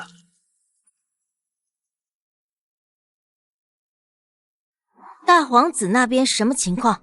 大越的使者已经到了，现在在大皇子府。大皇子答应给大越5座城池，换大越在边境佯装。5座城池，他倒是大方。他们的计划是大越佯装进攻，逼朝廷派兵增援。大皇子会趁机请旨，让您追封的事情先放一放，先把边关稳住。等您已死的消息传开，他再以平叛有功的名义回朝，顺势逼陛下立他为太子。他以为我已经死了，所以这一切都是为我死后铺的路。对，在他眼里，殿下已经是死人了。好，让他演得越真，死得越快。殿下，二皇子那边还是没有找到他的把柄。他从不在固定的地方议事，所有跟大越的联络都是通过中间人，而且他现在什么都不做。什么都不做？对，大皇子那边忙得热火朝天，二皇子府却安静得像什么都没有发生。他每日就是读书下棋，偶尔去宫里给陛下请安。他当然什么都不用做，他要做的都已经做完了。殿下的意思是，他把大皇子的通敌信捏在手里，等大皇子以为自己赢了，他再抛出来。到时候大皇子是通敌叛国的罪人，他是大义灭亲的功臣。从头到尾，他干干净净。此人心思深沉，所以不能急，先动大皇子。他蠢，证据好拿。等大皇子倒了，二皇子自然会急，急了就会露出马脚。殿下打算让项家出面递证据？对，项家出面，名正言顺。而且在外人眼里，项家是在给死去的公主讨公道，没有人会想到我还活着。殿下这一步走得妙。殿下，等事情办完，您打算怎么处置二皇子？他没有通敌的证据，但大皇子的证据是他递上去的。只要大皇子开口咬他，他就脱不了干系。可大皇子怎么会开口？等他知道自己被亲弟弟当枪使的时候，自然会开口。而且等他发现自己从头到尾都是个笑话的时候，贫僧愿永远追随殿下，无论殿下变成什么样。你这是做什么？贫僧只是想让殿下知道，这世上不只有您想护的人，也有人想护着您。知道了，快去休息吧，明天还有很多事要做。是。宿主，莲池那和尚对您的心思可不一般啊。我知道。那您……他是我的人就够了。唉，宿主啊宿主，您这心怕是石头做的。石头做的心才能走得远，但石头心也会软。王爷，等镇国公主的丧事办完，这大夏就是您的天下了。等她入了土，我看谁还敢跟我争。大哥，你这一步走得太好了。等父皇看到那封信，我看你怎么熬。明日让蛇把大皇子的谈话内容传到项家去。是。好得很，好儿子！陛下息怒。息怒！你看看，勾结大越，5座城池，设计谋杀妹妹，真生了3个儿子，一个比一个出息啊！老三要杀我夺位，老大通敌，老二呢？这是老二有没有掺和？陛下，项家的证据里只提到大皇子，只提到老大。哼，老大那个蠢货能想出这种计谋？能让大越配合的这么天衣无缝，重月那丫头一定还活着。陛下，她要是真死了，项家不会直递证据，以花月的性子，一定恨不得直接反了。陛下，娘娘她不是……这是重月的局，让所有人以为她死了，躲在暗处看这群蠢货演戏。陛下深夜来访，有何贵干？华月，陛下还是叫臣妾贵妃吧。华月这名字不是谁都能叫的。我知道你恨我，当年那个孩子我没护住，我发过誓一定会保护好我们的第2个孩子。可是现在，你现在说这些有什么用？重月已经……他没死，你我都知道他没死。他要是真死了，你不会只坐在这里。华月，你信我一次，这一次我不会让任何人动我们的女儿。老大，我会处理。老二如果有份，我也绝不轻饶。陛下说的好听，当年你也是这么说的。当年是我没用，但这次不一样。别人欺负到我女儿头上，要杀了她，皇的肉还护不住，还有我什么脸做这把龙椅？臣妾累了。春蝉送客。是，娘娘。华月，等事情了结，我再来请你原谅。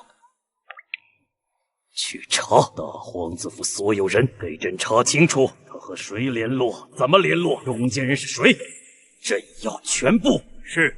还有，查查二皇子，他在这件事里是什么角色？陛下怀疑二皇子老大那个蠢货，没人教他，想要勾连大越，朕查。遵旨。殿下，大事不好了！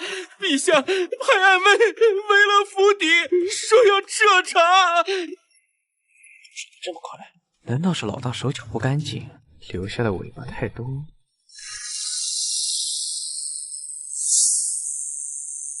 父皇动手了。宿主，您不亲自出面？不急，让他们先演，我等着收网。启禀陛下，经彻查，大皇子梁崇景勾结大越，密谋害郑国公主，证据确凿，无可辩驳。父皇，儿臣冤枉，儿臣没有冤枉！你的笔记，你的印信，你府上的人都指向你，你还敢喊冤？梁崇景通敌叛国，谋害皇妹，罪无可赦。即日起未为庶人，押入天牢，3日后处斩。父皇，是老二叫我这么做的。他说只要杀了梁重月，我就能当太子，都是他才是主谋。哦，父皇明鉴，儿臣与大哥手足情深，怎会叫他做这种事？大哥这是临死反咬，想拖儿臣下水啊！你放屁！明明是你！你大哥临死前说的话，你怎么解释？父皇，儿臣真的冤枉，大哥自己糊涂，做了错事，如今想拖儿臣一起死。父皇英明，怎能信他？起来吧。谢父皇。退下。殿下，二皇子让我给您带句话。他愿意救我。他说谢谢您替他背锅。老二，你这个畜生！我做鬼也不会放过你。殿下，大皇子明日就要处斩了。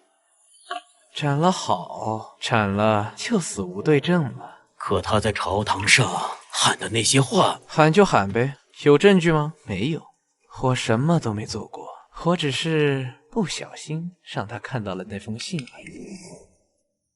殿下，大皇子明日处斩，他在朝堂上喊了二皇子的名字。他当然要喊，可惜没证据。殿下打算何时现身？快了，等老二以为自己赢了。楚月，你没死，对不对？我闻到了你的味道。时辰到，斩！听说了吗？大皇子通敌叛国，害死了郑国公主。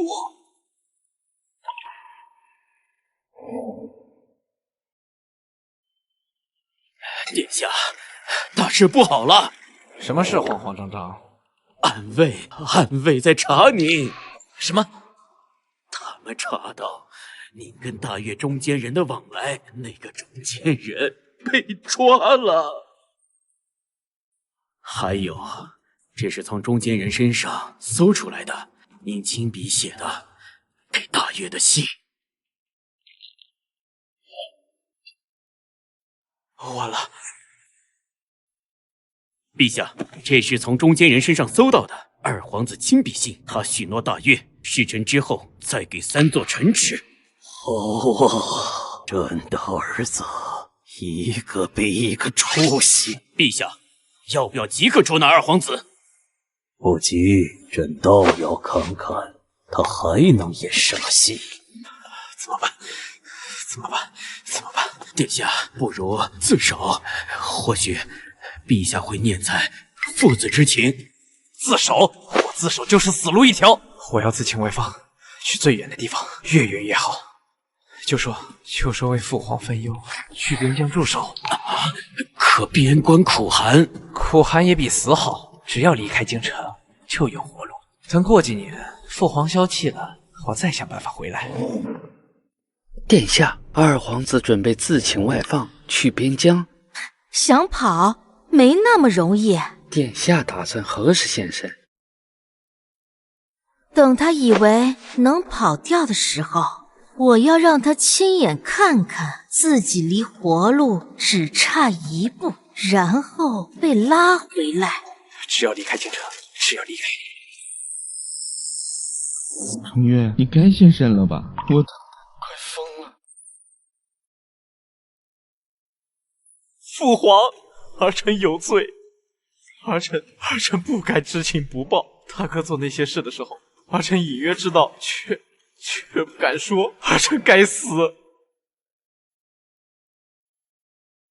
儿臣愿自尽去边疆驻守，戴罪立功，求父皇成全。你要去边疆？是，儿臣愿去最远的地方，为父皇分忧。好，朕准了。谢父皇隆恩。梁重月，你死了，大哥死了，老三废了，这天下迟早还是……二皇兄这么着急走啊？你是人是鬼？当然是人了。二皇兄这么想我死，可惜我命太硬。不可能！明明说你死了。二皇兄，你教唆大皇子通敌叛国，又亲手把他送上刑场，这份心机，妹妹佩服。血口喷人，有证据吗？这是你写给大月的密信，中间人已经被抓了，什么都招了。二皇兄，边疆风景好，可惜你去不了了。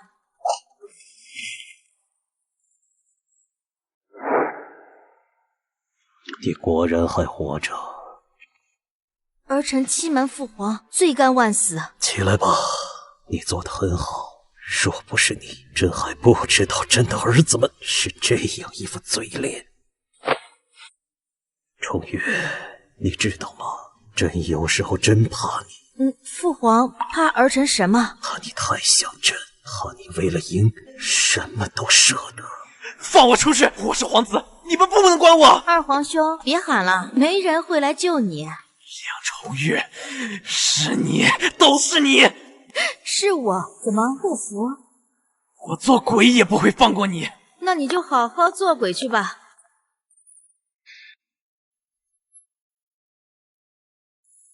陛下，您终于回来了。这几天有没有什么动静？没有，只是什么？李太师身子一直没好，渴得厉害。还有景大人那边还是没有消息。继续查，活要见人，死要见尸。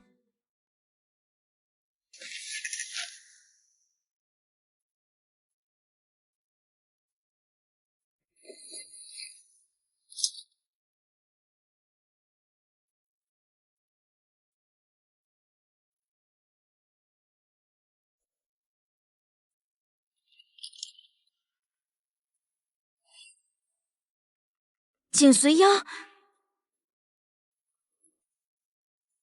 殿下，属下回来了。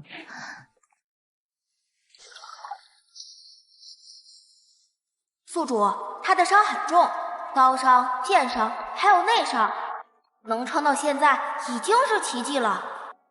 能救吗？能，但这药得要3万契约。换。宿主，3万可不是小数目，我们辛辛苦苦从百姓、从将士们身上得到的。他替我挡了死路，3万就3万，换。好。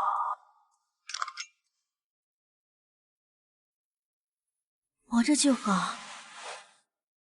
殿下，在呢，好好睡。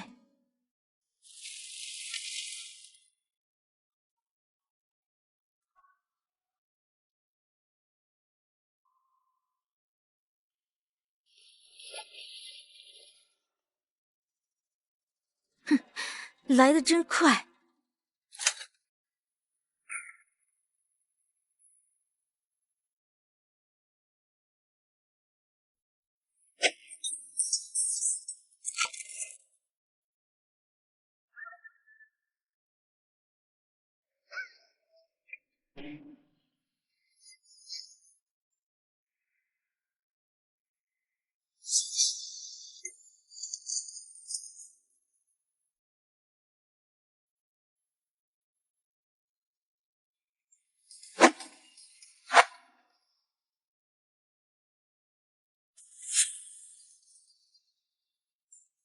殿下，就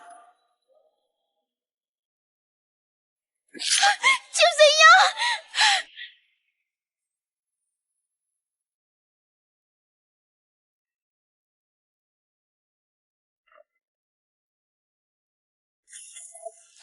就这样。殿下，属下是心甘情愿的。闭嘴！系统，宿主，他那一刀伤了心脉，必须立刻用药，还是3万。换。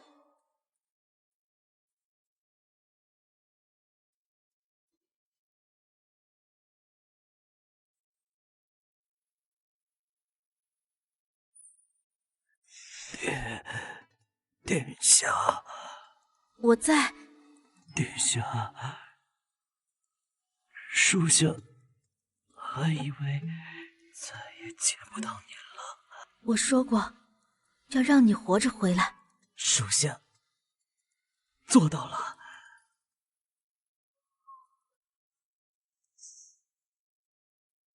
好好养伤，不许再死。是。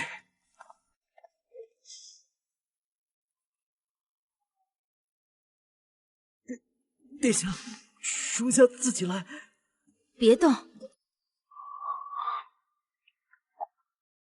景大人，您这眼神都快把殿下烧出个洞了。胡说什么？云灵，出去。是。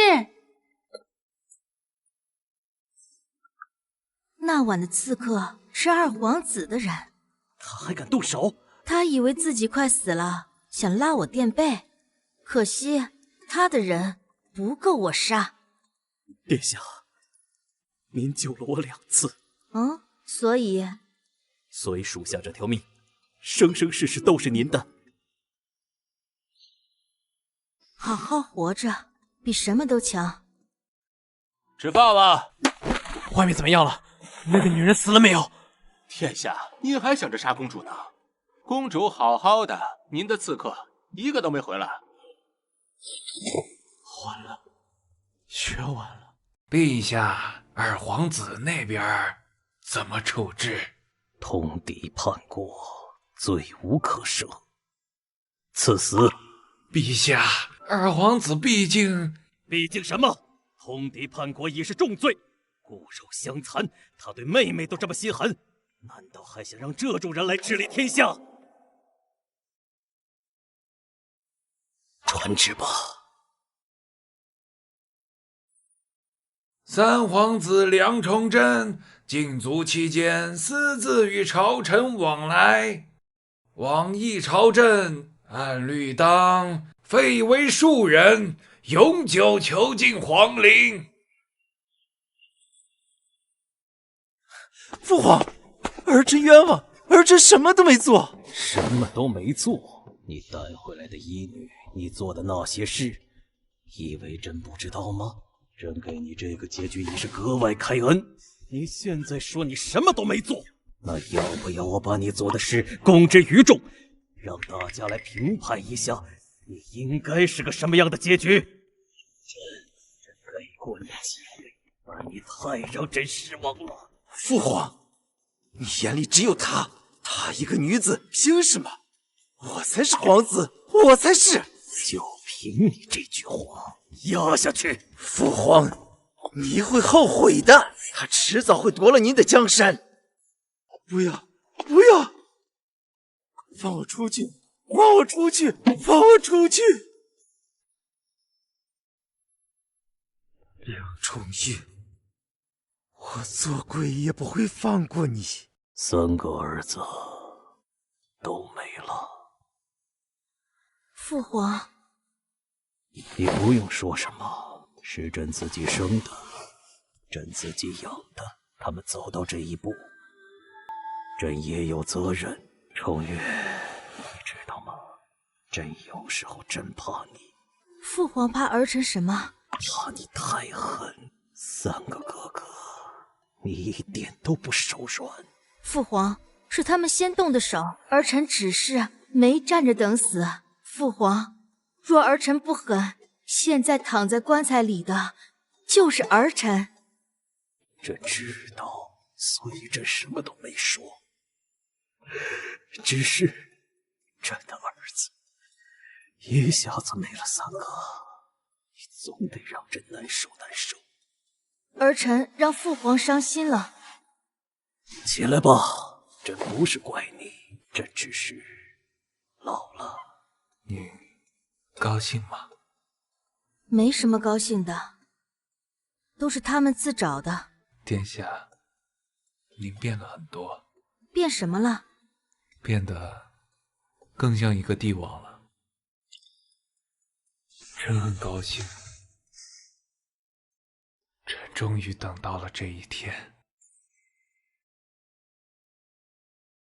启禀陛下，狼瓦王申屠玉遣使来朝，献上国书。狼瓦愿永为大夏藩属，年年进贡，岁岁来朝。且狼瓦王亲笔写明，此举全因郑国公主救命之恩。狼瓦上下感念殿下仁德。好，重月，传朕旨意，郑国公主梁重月收复狼瓦，扬我国威，功在社稷。即日起，加封为护国大长公主，赐天子剑，上斩昏君，下斩佞臣，先斩后奏。殿下接旨吧。儿臣谢父皇隆恩。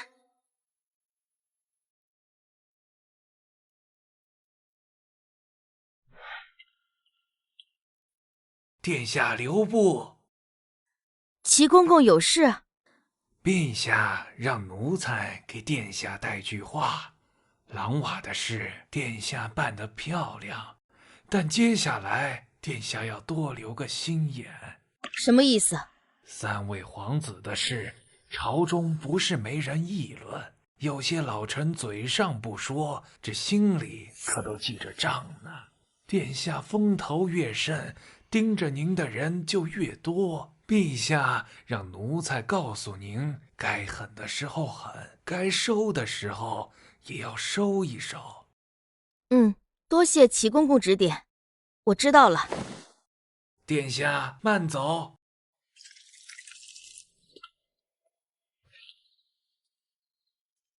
伤好了就回去睡觉，站在那儿干什么？殿下，这么晚了还不睡？坐。景未央，你说我这个人是不是挺狠的？殿下怎么突然这么说？3个哥哥，死的死，废的废，都跟我有关。殿下，那是……景未央，你说我要是真的死了，你会怎么办？殿下，您别这么说。你要是死了，属下也不活了。傻。殿下，您醉了，属下扶您回房休息吧。景未央，陪我。殿下，您说什么？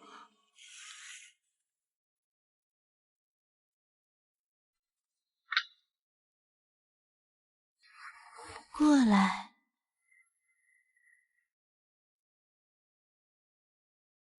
景未央，你为我挡过几次刀了？属下的命是殿下的。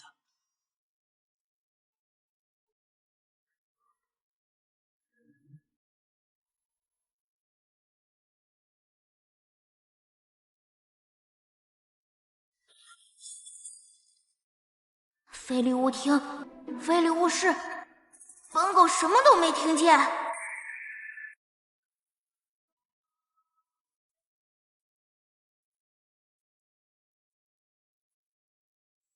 女施主可是来找莲池师兄的？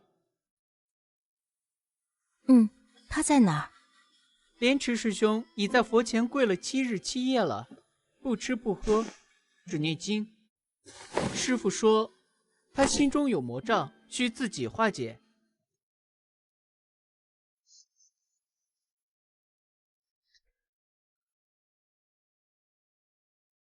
殿下怎么来了？来看看你。贫僧罪孽深重，当在佛前忏悔。莲池，你后悔跟着我吗？殿下何出此言？你已经为我做了很多，以后你要怎么选择，我都尊重你。殿下，您要赶贫僧走？不是赶，是告诉你，你有选择的权利。如果你觉得愧对佛祖，那我陪你一起跪，一起求他原谅。殿下，贫僧不后悔，永远不后悔。啊？为什么？您心里有大爱，而贫僧却总是困在私情里，想着殿下对贫僧的好，想着殿下的笑，想着殿下的眼睛。贫僧修了20年的心，在你面前一文不值。可贫僧心甘情愿。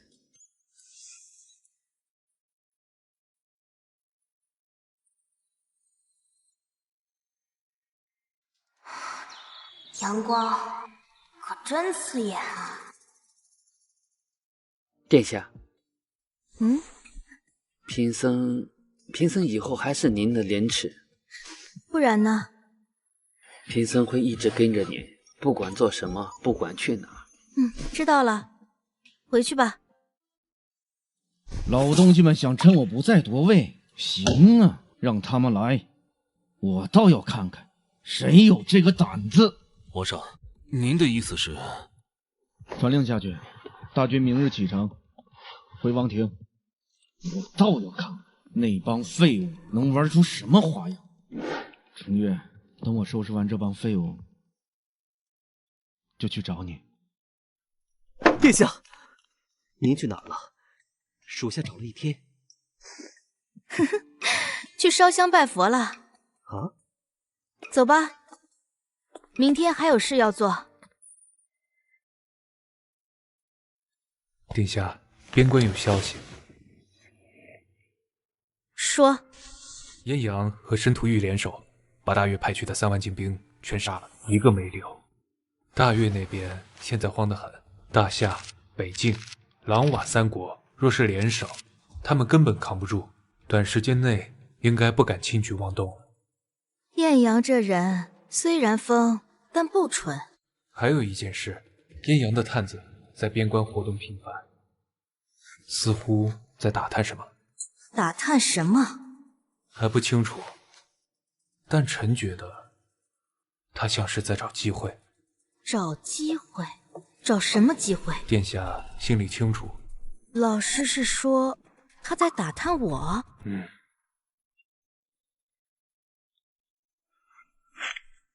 殿下，是燕阳的信。程月，要不是申屠玉那小子来找我，我还不知道我的公主殿下在外面还收了一只小狼狗。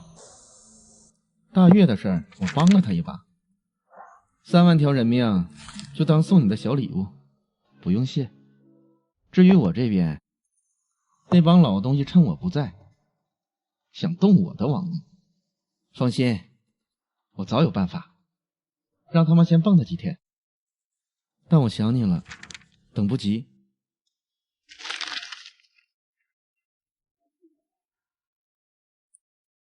所以我先来找你。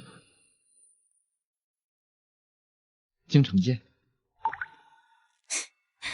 这个小疯子。殿下，燕阳此人不可不防。我知道。那殿下的意思是？等着，看他能玩出什么花样。对了，现在边关战事已尽，让赤荣他们回来。我这边还要用到青玉卫、黑虎卫，死伤惨重。让景随央安顿好他们的后事，然后再调一批人训练。殿下，他要来，他来干什么？说是来找我。不行，属下不同意。景施主，您同不同意不重要。你行了，他来他的，我们过我们的。怎么，你们还怕他吃了我不成？属下是怕他对殿下不利。放心，他伤不了我。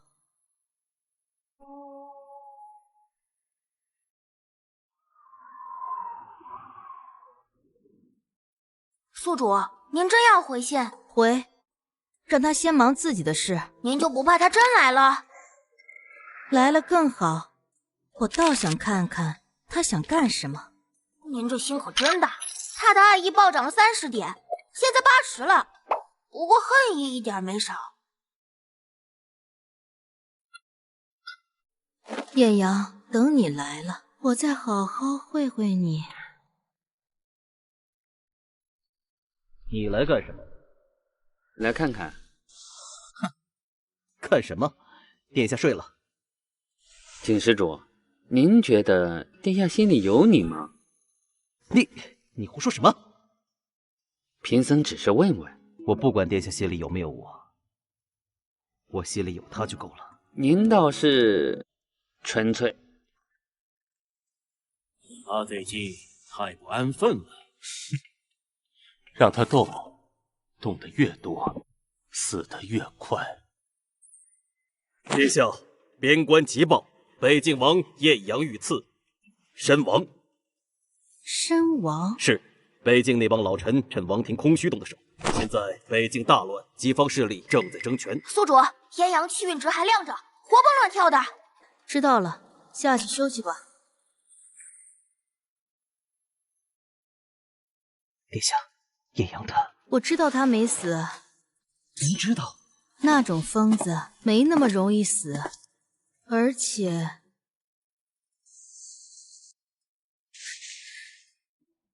他这招很明显是学我的。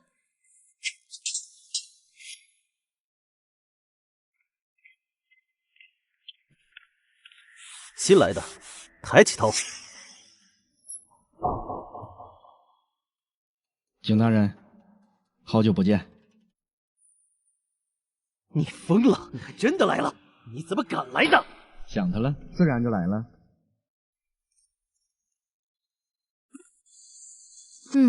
我知道。殿下，您知道还留着他？他想演就让他演，我倒要看看他能演到什么程度。而且我挺好奇的，他来干什么？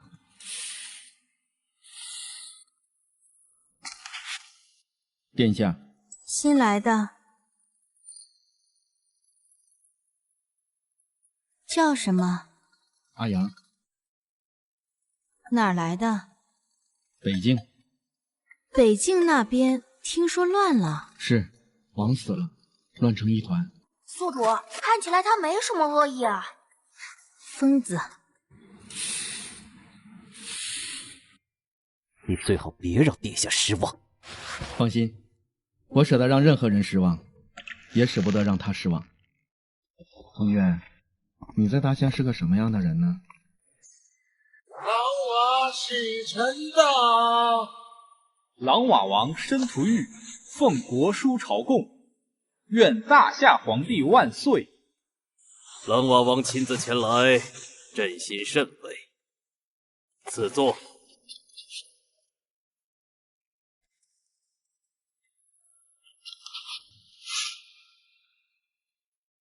好久不见。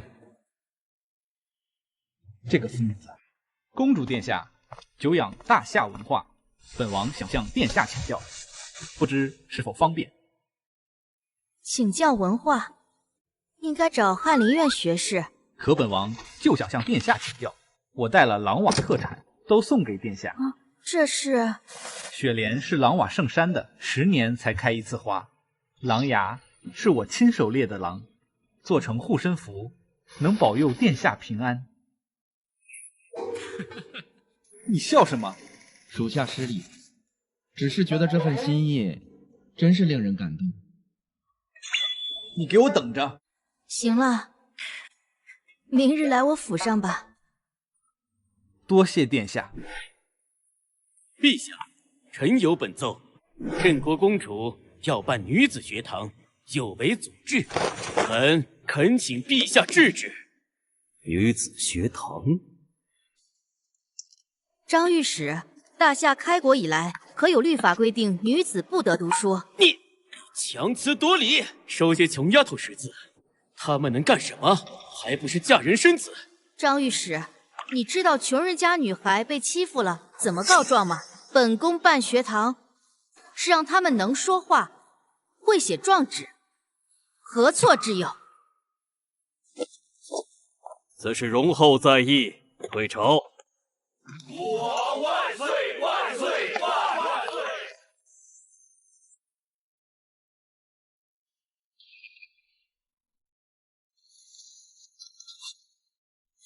都别站着了，坐下一起吃。殿下，属下站着就行。属下也得站着。坐下。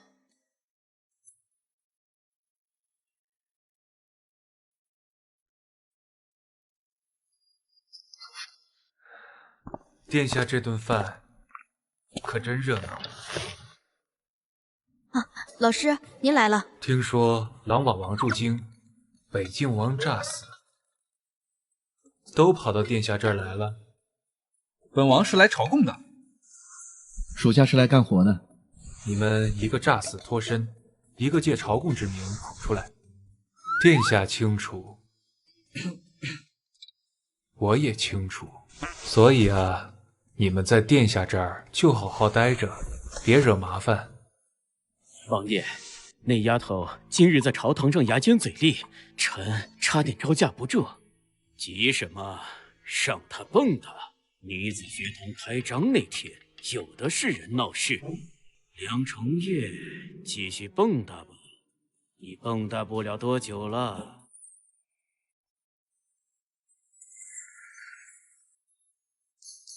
殿下呢？殿下起床了吗？又是什么？狼瓦的雪莲花做的香囊，我让人连夜赶制的。你不是昨天才送了雪莲？昨天是整朵，今天是香囊，不一样。无聊。你懂什么？三位别争了，殿下在书房，让你们过去用早膳。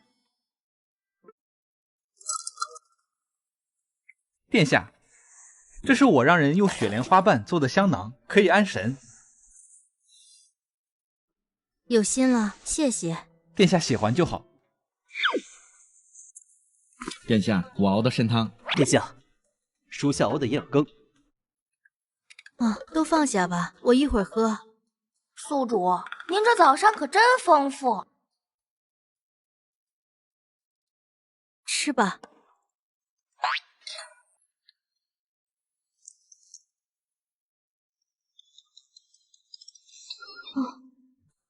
够了。殿下多吃青菜。怎么，老夫不能给殿下夹菜？能。李太师身子不好，应该多休息。老夫是身子不好，但给殿下夹菜的力气还是有的。再说了，你们争来争去，也没见殿下多吃几口。那是因为殿下胃口小。哦，那狼瓦王的意思是殿下胃口小，所以你们夹再多也没用。李太师，您明明年纪轻轻，怎么总自称老夫？您这资历试试，入朝早，又是殿下的老师，但论年纪，您比景随央大不了几岁吧？一直老夫老夫的，不知道还以为您七老80了。这个习惯了。老师确实年少老成，殿下就别取笑我了。李太师，您这样可不行，明明长得俊，非要把自己往老了说，以后怎么娶媳妇儿？李太师还没成亲。李太师一心为殿下办事，没空。你们几个还是多操心自己吧。殿下，新政推行的怎么样了？还算顺利，田产清账已经开始，有几家主动配合的。哦，那就好。不过肃庆王那边，我知道他今天和张御史在朝堂上那一出，就是给我看的。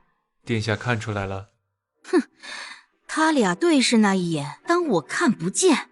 殿下，张御史就是今天弹劾你的那个。怎么？没什么，就是记住了。北境王。记住有什么用？有用，有大用。你们在说什么？什么记住不记住的？你不需要知道。我怎么不需要知道？殿下的事就是我的事。狼瓦王忠心可嘉，不过北境王，你打算怎么做？李太师，您这是在套我的话？老夫只是关心殿下。殿下放心，我不会给殿下惹麻烦。我知道。哼，今日朝堂上。那丫头被我怼得哑口无言。肃亲王说了，事成之后保我升官发财。大人高明。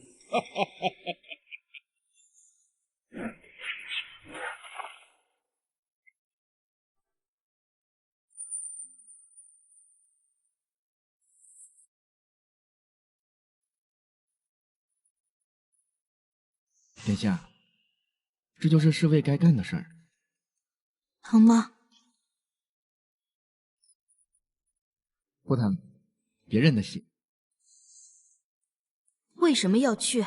我们那儿的规矩就是，谁不服就杀谁，杀到服为止。他不服你，所以他该死。重月，我不需要你救，不需要你护，我只需要待在你身边。下次先跟我说一声。好。陛下，便是张宏昨夜被杀，定是镇国公主灭口，请陛下彻查。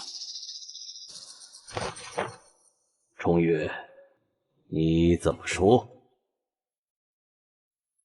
肃亲王，证据呢？人死了就是证据。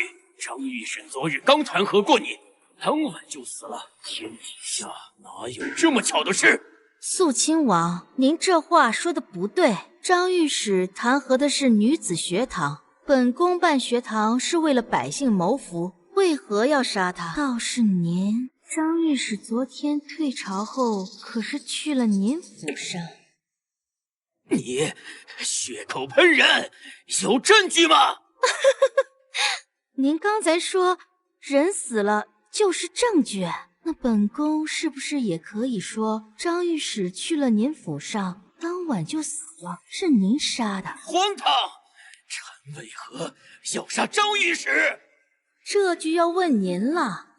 张御史知道您什么秘密，还是说您怕他泄露什么？御史被杀一案，交由大理寺彻查。肃亲王，你与张御史往来，也需配合调查。臣遵旨。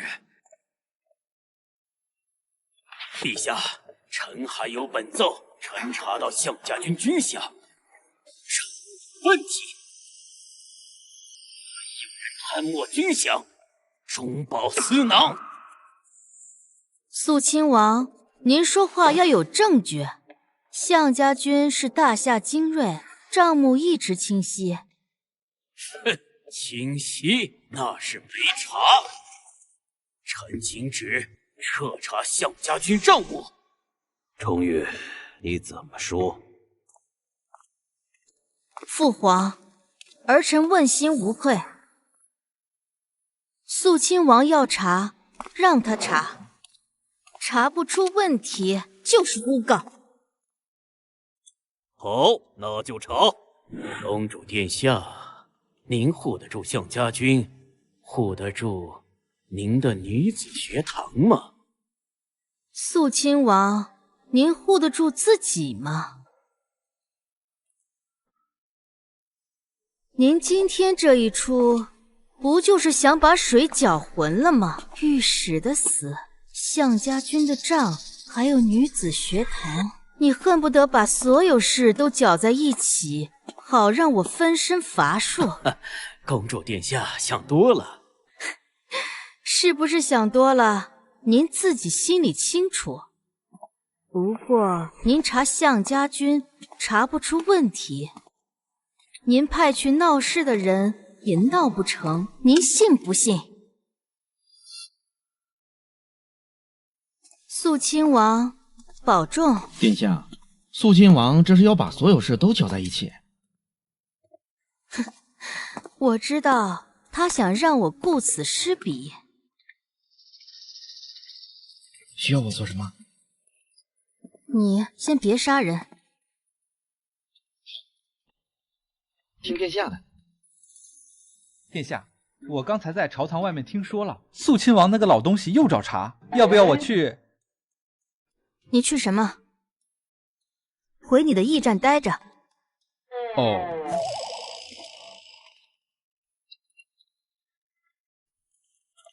殿下，回府吧。哼，梁重月，你等着！王爷，项家军的账目真的能查出问题吗？查不出就造出问题。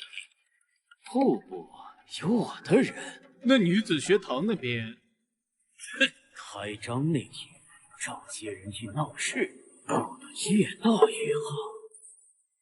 公主殿下，您可得为民妇做主啊！我儿媳妇为了上这学堂，把我儿子杀了。我儿子不同意他来，说家里还有老有小，他走了谁操持？结果他就把我儿子杀了呀！您这学堂收的都是什么人？连丈夫都敢杀，这还是女人吗？就是让女人读书，读的都敢杀人了，这学堂不能开。宿主，人没死，装的。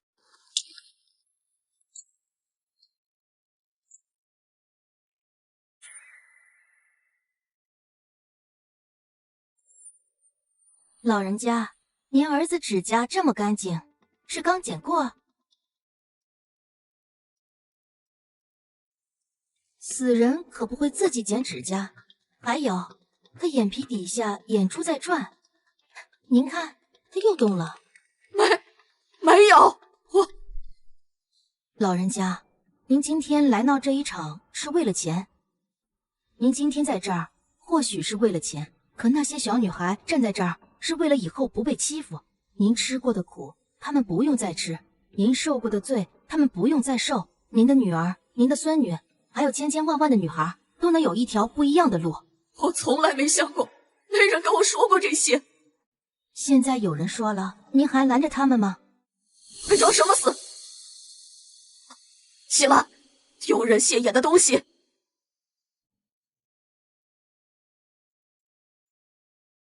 害怕吗？他们说女人读书会杀人。他们胡说，读书只会让你更聪明，更不容易被骗。想不想识字？想不想以后没人敢欺负你？想。那就进去。从今天起，你想学什么就学什么。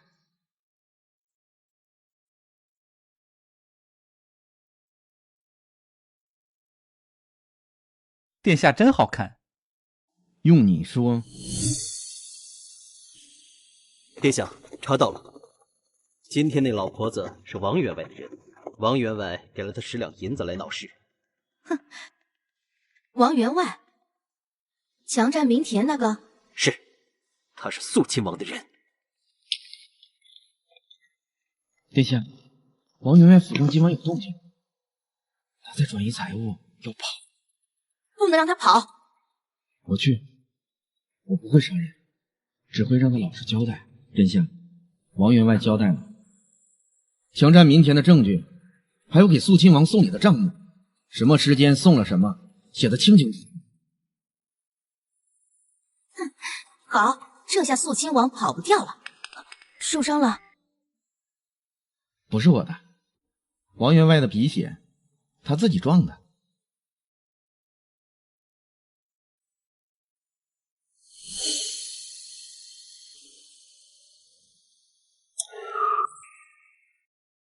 施主，弟弟，自我进公主府后，你就很少出现。我知道你不想认我，但有些话我还是要说。施主，请说。我找了你20年，从北境找到大夏，才终于找到。施主何苦？何苦？你是我弟弟，我唯一的亲人。母亲走的时候，让我一定照顾好你，我没做到。我把你送走了，让你吃了那么多苦，所以我来找你，想补偿你。施主，贫僧不怪你。你说什么？贫僧不怪你，那时候你也是迫不得已。贫僧记得你把我交给那个人的时候哭了。你记得？贫僧记得，虽然只有一点，但记得。对不起，让你一个人受苦，对不起，这么晚才来找你。施主，当我看到你现在过得很好，他对你很好，我就放心了。殿下，殿下确实待贫僧很好。弟弟，我这次回去不一定活着回来。施主，听我说，北京那帮老东西，我这次回去要一网打尽。但万一我回不来，你愿意回北京吗？贫僧是出家人，出家人就不能当王了？你身上流着北境王室的血，你有这个资格。而且如果你在，至少不会让他们再打仗。我不逼你，你慢慢想。但你要知道，不管你选什么，我都支持你。你知道吗？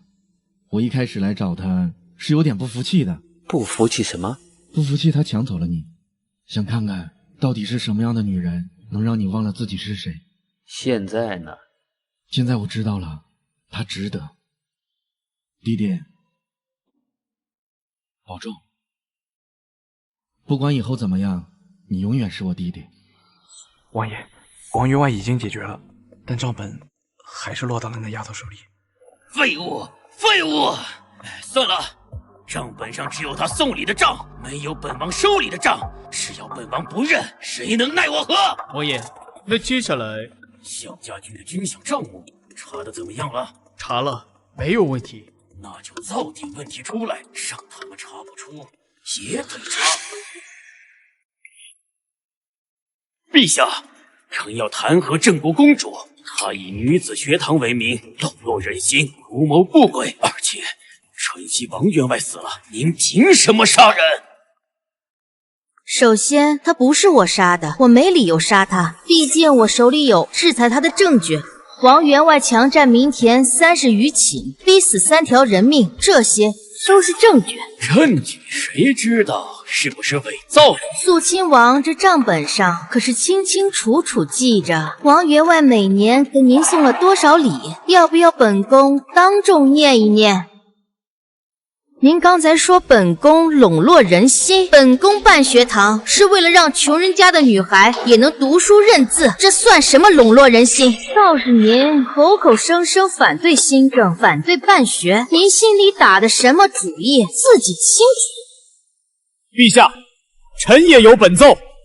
城东有户人家，女儿回家顶撞父母，说什么男女平等，闹得家里鸡犬不宁。这女子读书读的都忘了孝道，岂非祸乱之源？正是正是，女子无才便是德。如今读了书，连爹妈都不认了。周御史，您说的这户人家，本宫倒是听说过。那女儿为何顶撞父母？是因为她父亲要把她嫁给50多岁的老头做田房，换20两银子彩礼。她不愿意，父亲就打她。她读了书，知道可以告状，知道这婚事不合法，这叫忘了孝道，这叫知道保护自己。诸位大人，你们口口声声说女子读书会乱肛肠，可那些被卖、被打、被欺负的女子，她们的肛肠在哪里？本宫办学堂不是教她们跟父母作对，是教她们被欺负时有张嘴能喊冤，有双手能写状纸，这有什么错？此事容后再议，退朝。殿下，今天朝堂上肃亲王虽然没占到便宜，但他肯定不会善罢甘休。我知道，他越急，破绽越多。对了，殿下，女子学堂那边一切都好，不过有个麻烦。什么麻烦？其有几户富商因为清账田产的事联合起来闹事，他们放出话来，说如果殿下再查下去，他们就停业罢市。罢市？他们以为这样能威胁到我？老师，派几个人盯着那几个富商，查查他们背后是谁。这种时候敢跳出来的，多半跟肃亲王脱不了干系。是，殿下，这些孩子都很用功，有几个已经能背千字文了。好，告诉他们好好学，以后他们也能考女官，也能做自己想做的事。殿下，查清楚了，那几个来闹事的富商，背后的确是肃亲王。他们名下的田产大部分都是强占来的，所以最怕清账。果然，那就先拿他们开刀。景随央，明日带人去那几家，把他们的账本全部封存，人带回来问话。是。殿下，您这是要动真格的了。老师，新政推行，总会有人跳出来，跳得越高的踩得越狠，这样才能震慑其他人。越来越有帝王之风了。王爷，那几个富商被盯上了，那丫头要动他们，派去给山家军长母做手脚的人也被悄无声息的做掉了。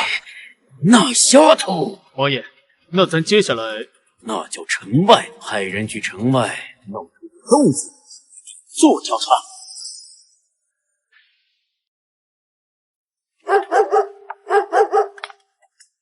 殿下，咱们这是去哪儿？去城外看看，听说那边有几个村子被强豪欺压的厉害。殿下亲自去看。不亲自看，怎么知道真相？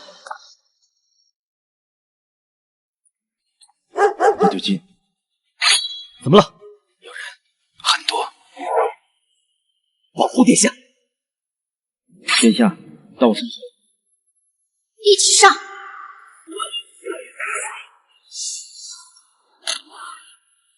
系统，宿主，我没事。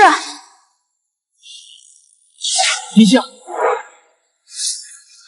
叶阳，殿下，我没事。系统，先治你的伤，用多少气运都行，别客气。然后给我兑换能杀光他们的东西，需要3万气运。换。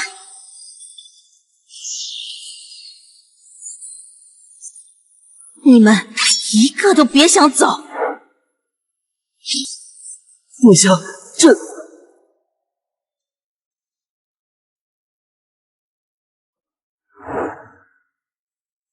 系统换眼，换到最好的。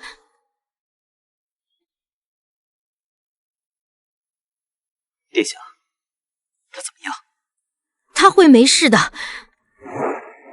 殿下，我的眼睛。你的眼睛好好的，就是换了个金色。金色？那以后我就是金蓝双瞳了。殿下，你送了我一只眼睛，这下我可真的离不开你了。你本来就离得开。你在我身上留了印子。王爷，刺客全军覆没，派去的可都是顶尖战力，他怎么就这么难杀？王爷，咱们接下来……没事，一计不成，还有一计。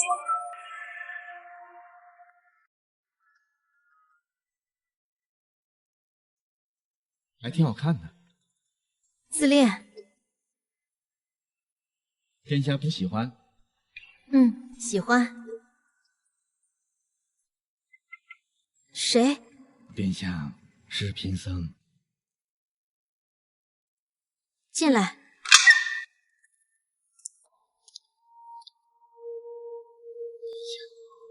别回头，让贫僧这样陪你一会儿。殿下，求你不要回头。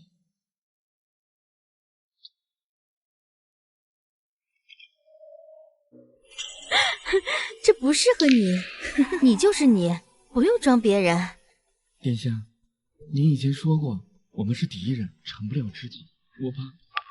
我怕您不接受我，我怕您心里只有江山，只有百姓，只有那几个男的，没有我。艳阳，我们两国交战，死了那么多将士，我们的确不能，也不该成为知己。但你变了，你知道怎么治国了，知道不能靠侵略和武力了，而且你为我牺牲了一只眼睛，所以至少今晚我们可以一起。那殿下是喜欢六根清净的我，还是六根不净，满心满眼只有殿下的我？你可以猜猜看。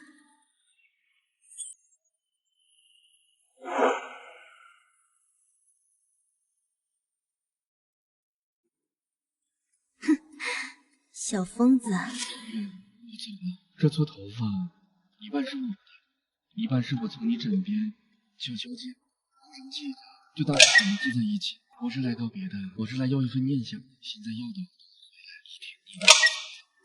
殿下，他走了，您是不是有点舍不得？你说呢？殿下，我还在呢，我会一直陪着殿下的。你不是也要回狼瓦？也是。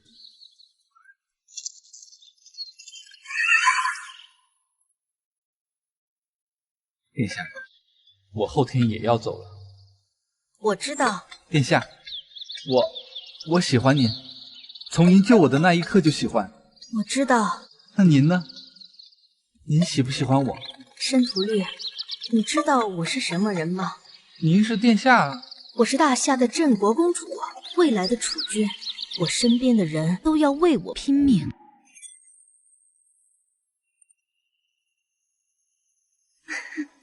怎么不愿意？愿意，太愿意了。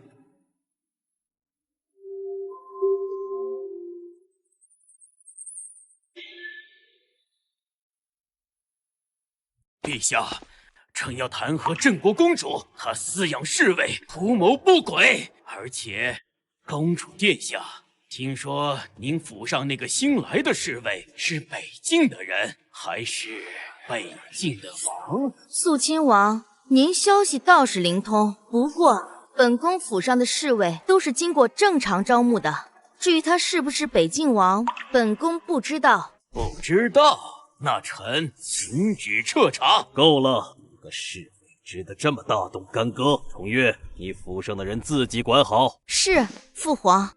殿下，肃亲王这是急了，他查不到您的把柄，就开始乱咬。这消息可真不灵通，艳阳都走了才来乱咬，让他咬吧，咬得越凶，破绽越多。北境那边有消息吗？艳阳来信说已经平定了内乱。殿下，您对那几位到底怎么想的？老师，我心里装着天下。天下可以装，人也可以装，不冲突。臣只求殿下心里那张纸上，偶尔也能有臣批阅过的痕迹。殿下，这些孩子进步很快，有几个已经能写简单的信了。好，告诉他们好好学，以后他们也能考女官，也能做自己想做的事。写得真好。殿下，我以后想当女先生。好，那就好好学。殿下，狼瓦来信是申屠王上的亲笔。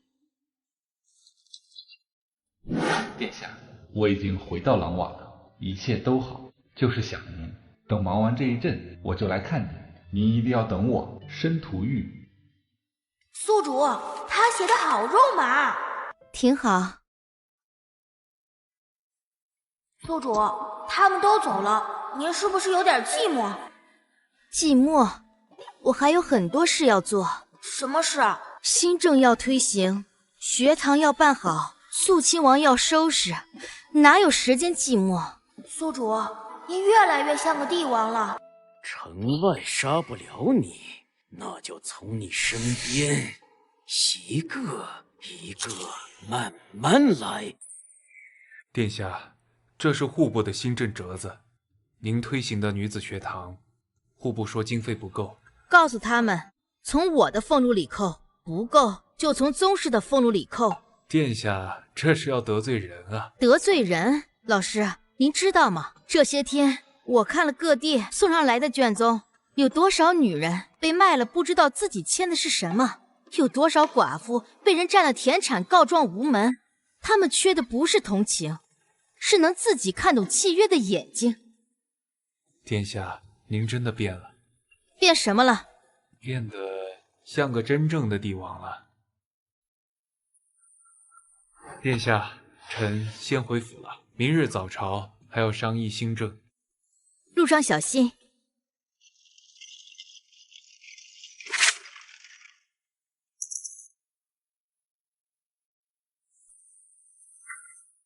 李太师得罪了。殿下，李太师被劫了，护送的人已经……谁干的？还在查，但能在京城动手干动李太师的不多。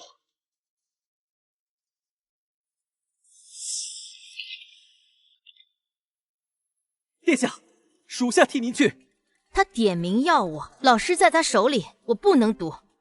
殿下，贫僧可以让蛇跟着你，若有不测，蛇群可护你周全。好。景未央，你带人在外围埋伏，听我信号。可是，放心，他杀不了我。宿主需要兑换什么东西吗？先留着，到时候看情况。梁承业那丫头不是要推新政吗？不是要办女子学堂吗？我倒要看看她舍不舍得用那个病秧子老师的命来换。王爷，反正不说，万一被发现。发现？他查得到证据吗？城外乱葬岗，去了就别想回来。他死了，新政自然就停了，那些田产还是咱们的。可那丫头身边高手多呀。他不是重情重义吗？让他一个人来，来了就是死，不来那病秧子也是死，怎么选他都输。殿下，查到了，肃亲王最近在城外调集了一批私兵，大约200人，都是从各地招来的亡命之徒。哼，私兵，他这是要造反。殿下，先下手为强。不急，他没有兵力，项家军几十万，他不敢明着反，他只能玩阴的。3日后，我一个人去，你们在外面埋伏，等我信号。殿下，他既然敢动老师，我就让他知道动我的人是什么下场。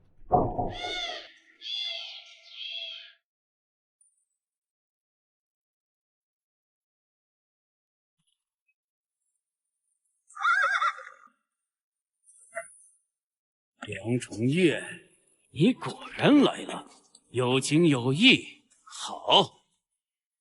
我来了，放人。急什么？咱们先聊聊。我跟你没什么好聊的。怎么没有？你推新政，败学堂，清田产，把我的路都堵死了。我那些田产，你清了多少？我那些门神，你参了多少？梁重月，你是不给我活路啊！肃亲王，你的活路是你自己堵死的。你占了多少民田，贪了多少银子，你心里清楚。少跟我说这些大道理！我今天请你来，就是要告诉你，你死了，新政就停了；你死了，那些田产还是我的。肃亲王，你以为我今天会一个人来？你当然不会一个人来，你那些侍卫肯定埋伏在外围。可惜我这周围埋了火药，只要他们敢靠近，我就点火，到时候大家一起死。怎么样，怕了吧？肃亲王，你知道你输在哪里吗？你输在太贪。你以为杀了我就能保住你的田产？你以为反了就能坐上龙椅？你不知道，这天下不是杀一个人就能坐稳的。蛇，好多蛇！就是现在。副主，您的战利已送达。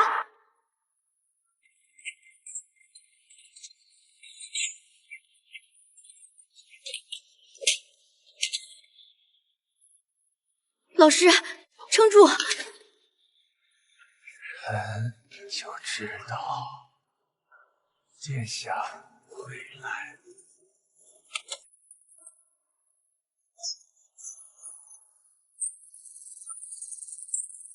点火！快点火！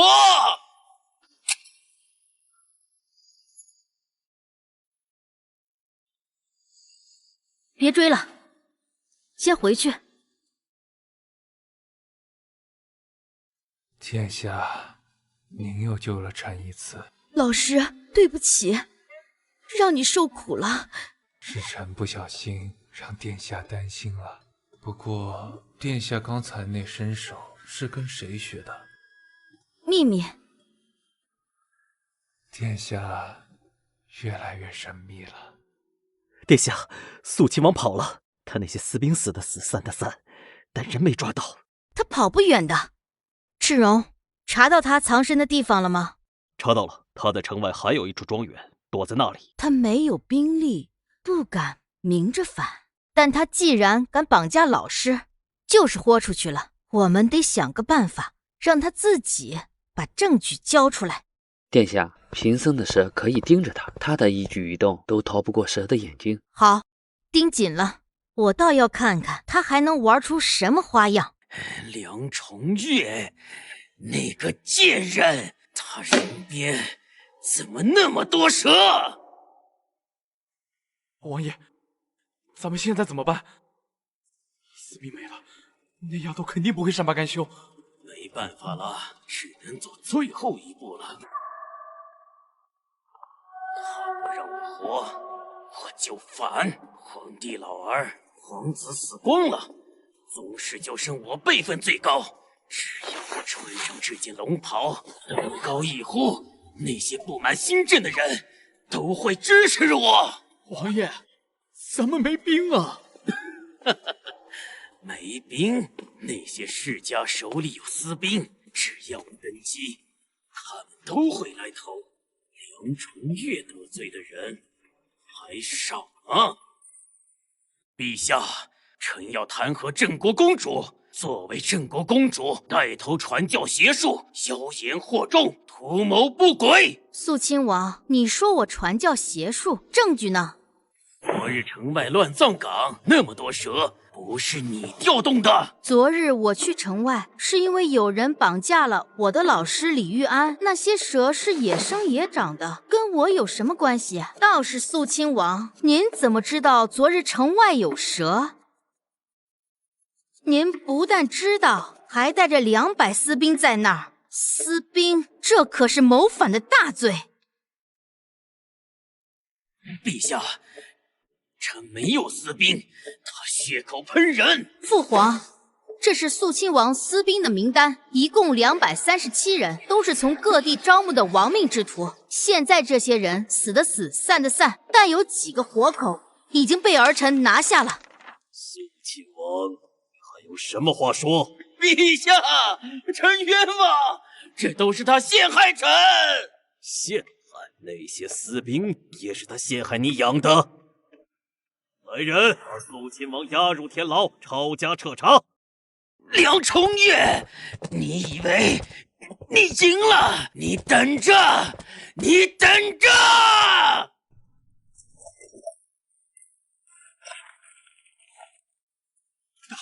大人，龙袍，快禀报陛下！他真的要反？父皇，肃亲王之所以反，是因为新政颁布，等于断了他的财路。你后悔吗？儿臣只是想让大夏好。好，朕支持你。朕拟了传位诏书，等肃亲王的案子了结了，你就正式建国。父皇，朕把江山交给你，朕放心。朕也有自己的事要做。什么事啊？去追你母妃，朕欠她的该还了。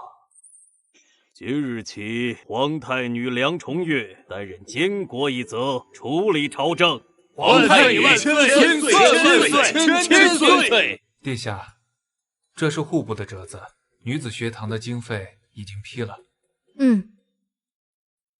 告诉户部，以后每年都要拨专款。还有，拐卖妇女的案件严查，抓到的一律重判。还有，科举开放女子考试。殿下，您这些新政都是在给女人撑腰，让她们站起来，这天才能撑得稳。殿下，您怎么来了？外祖父重月来请罪。殿下这是做什么？外祖父，项家军是您的命根子，如今……殿下，老臣等这一天等了好久了。项家军为项家而战，为大夏而战，为殿下而战。老臣只请善待他们。外祖父放心，我会的。殿下，申屠玉来贺，郎瓦献上贺礼，雪莲100朵，宝马10匹。你怎么又来了？殿下监国，这么大的喜事，我能不来吗？殿下，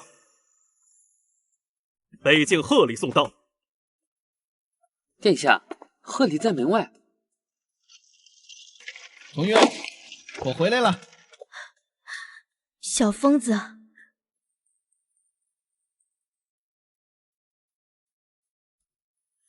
你送我的眼睛，我带回来了。还有，我爱你。殿下，您尝尝这个。殿下，是我的。你们别争了，殿下胃口小。都好吃。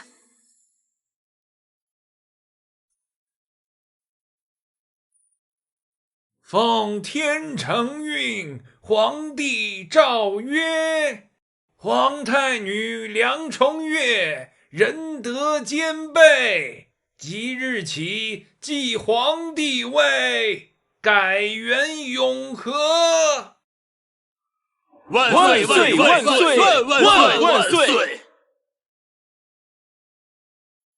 这就是朕的江山。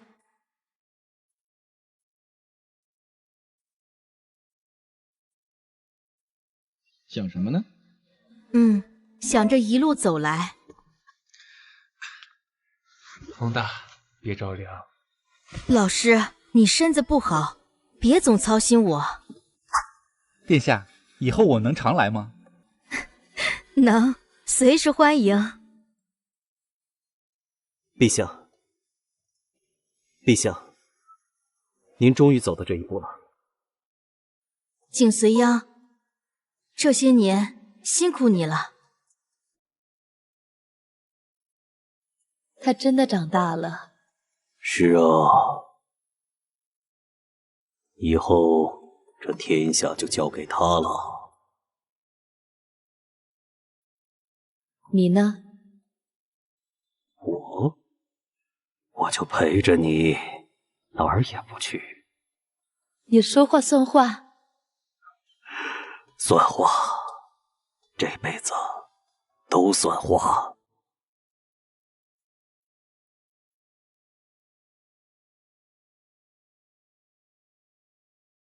以后的路还很长，我们一起走。好，这就是朕的人，也是朕的江山。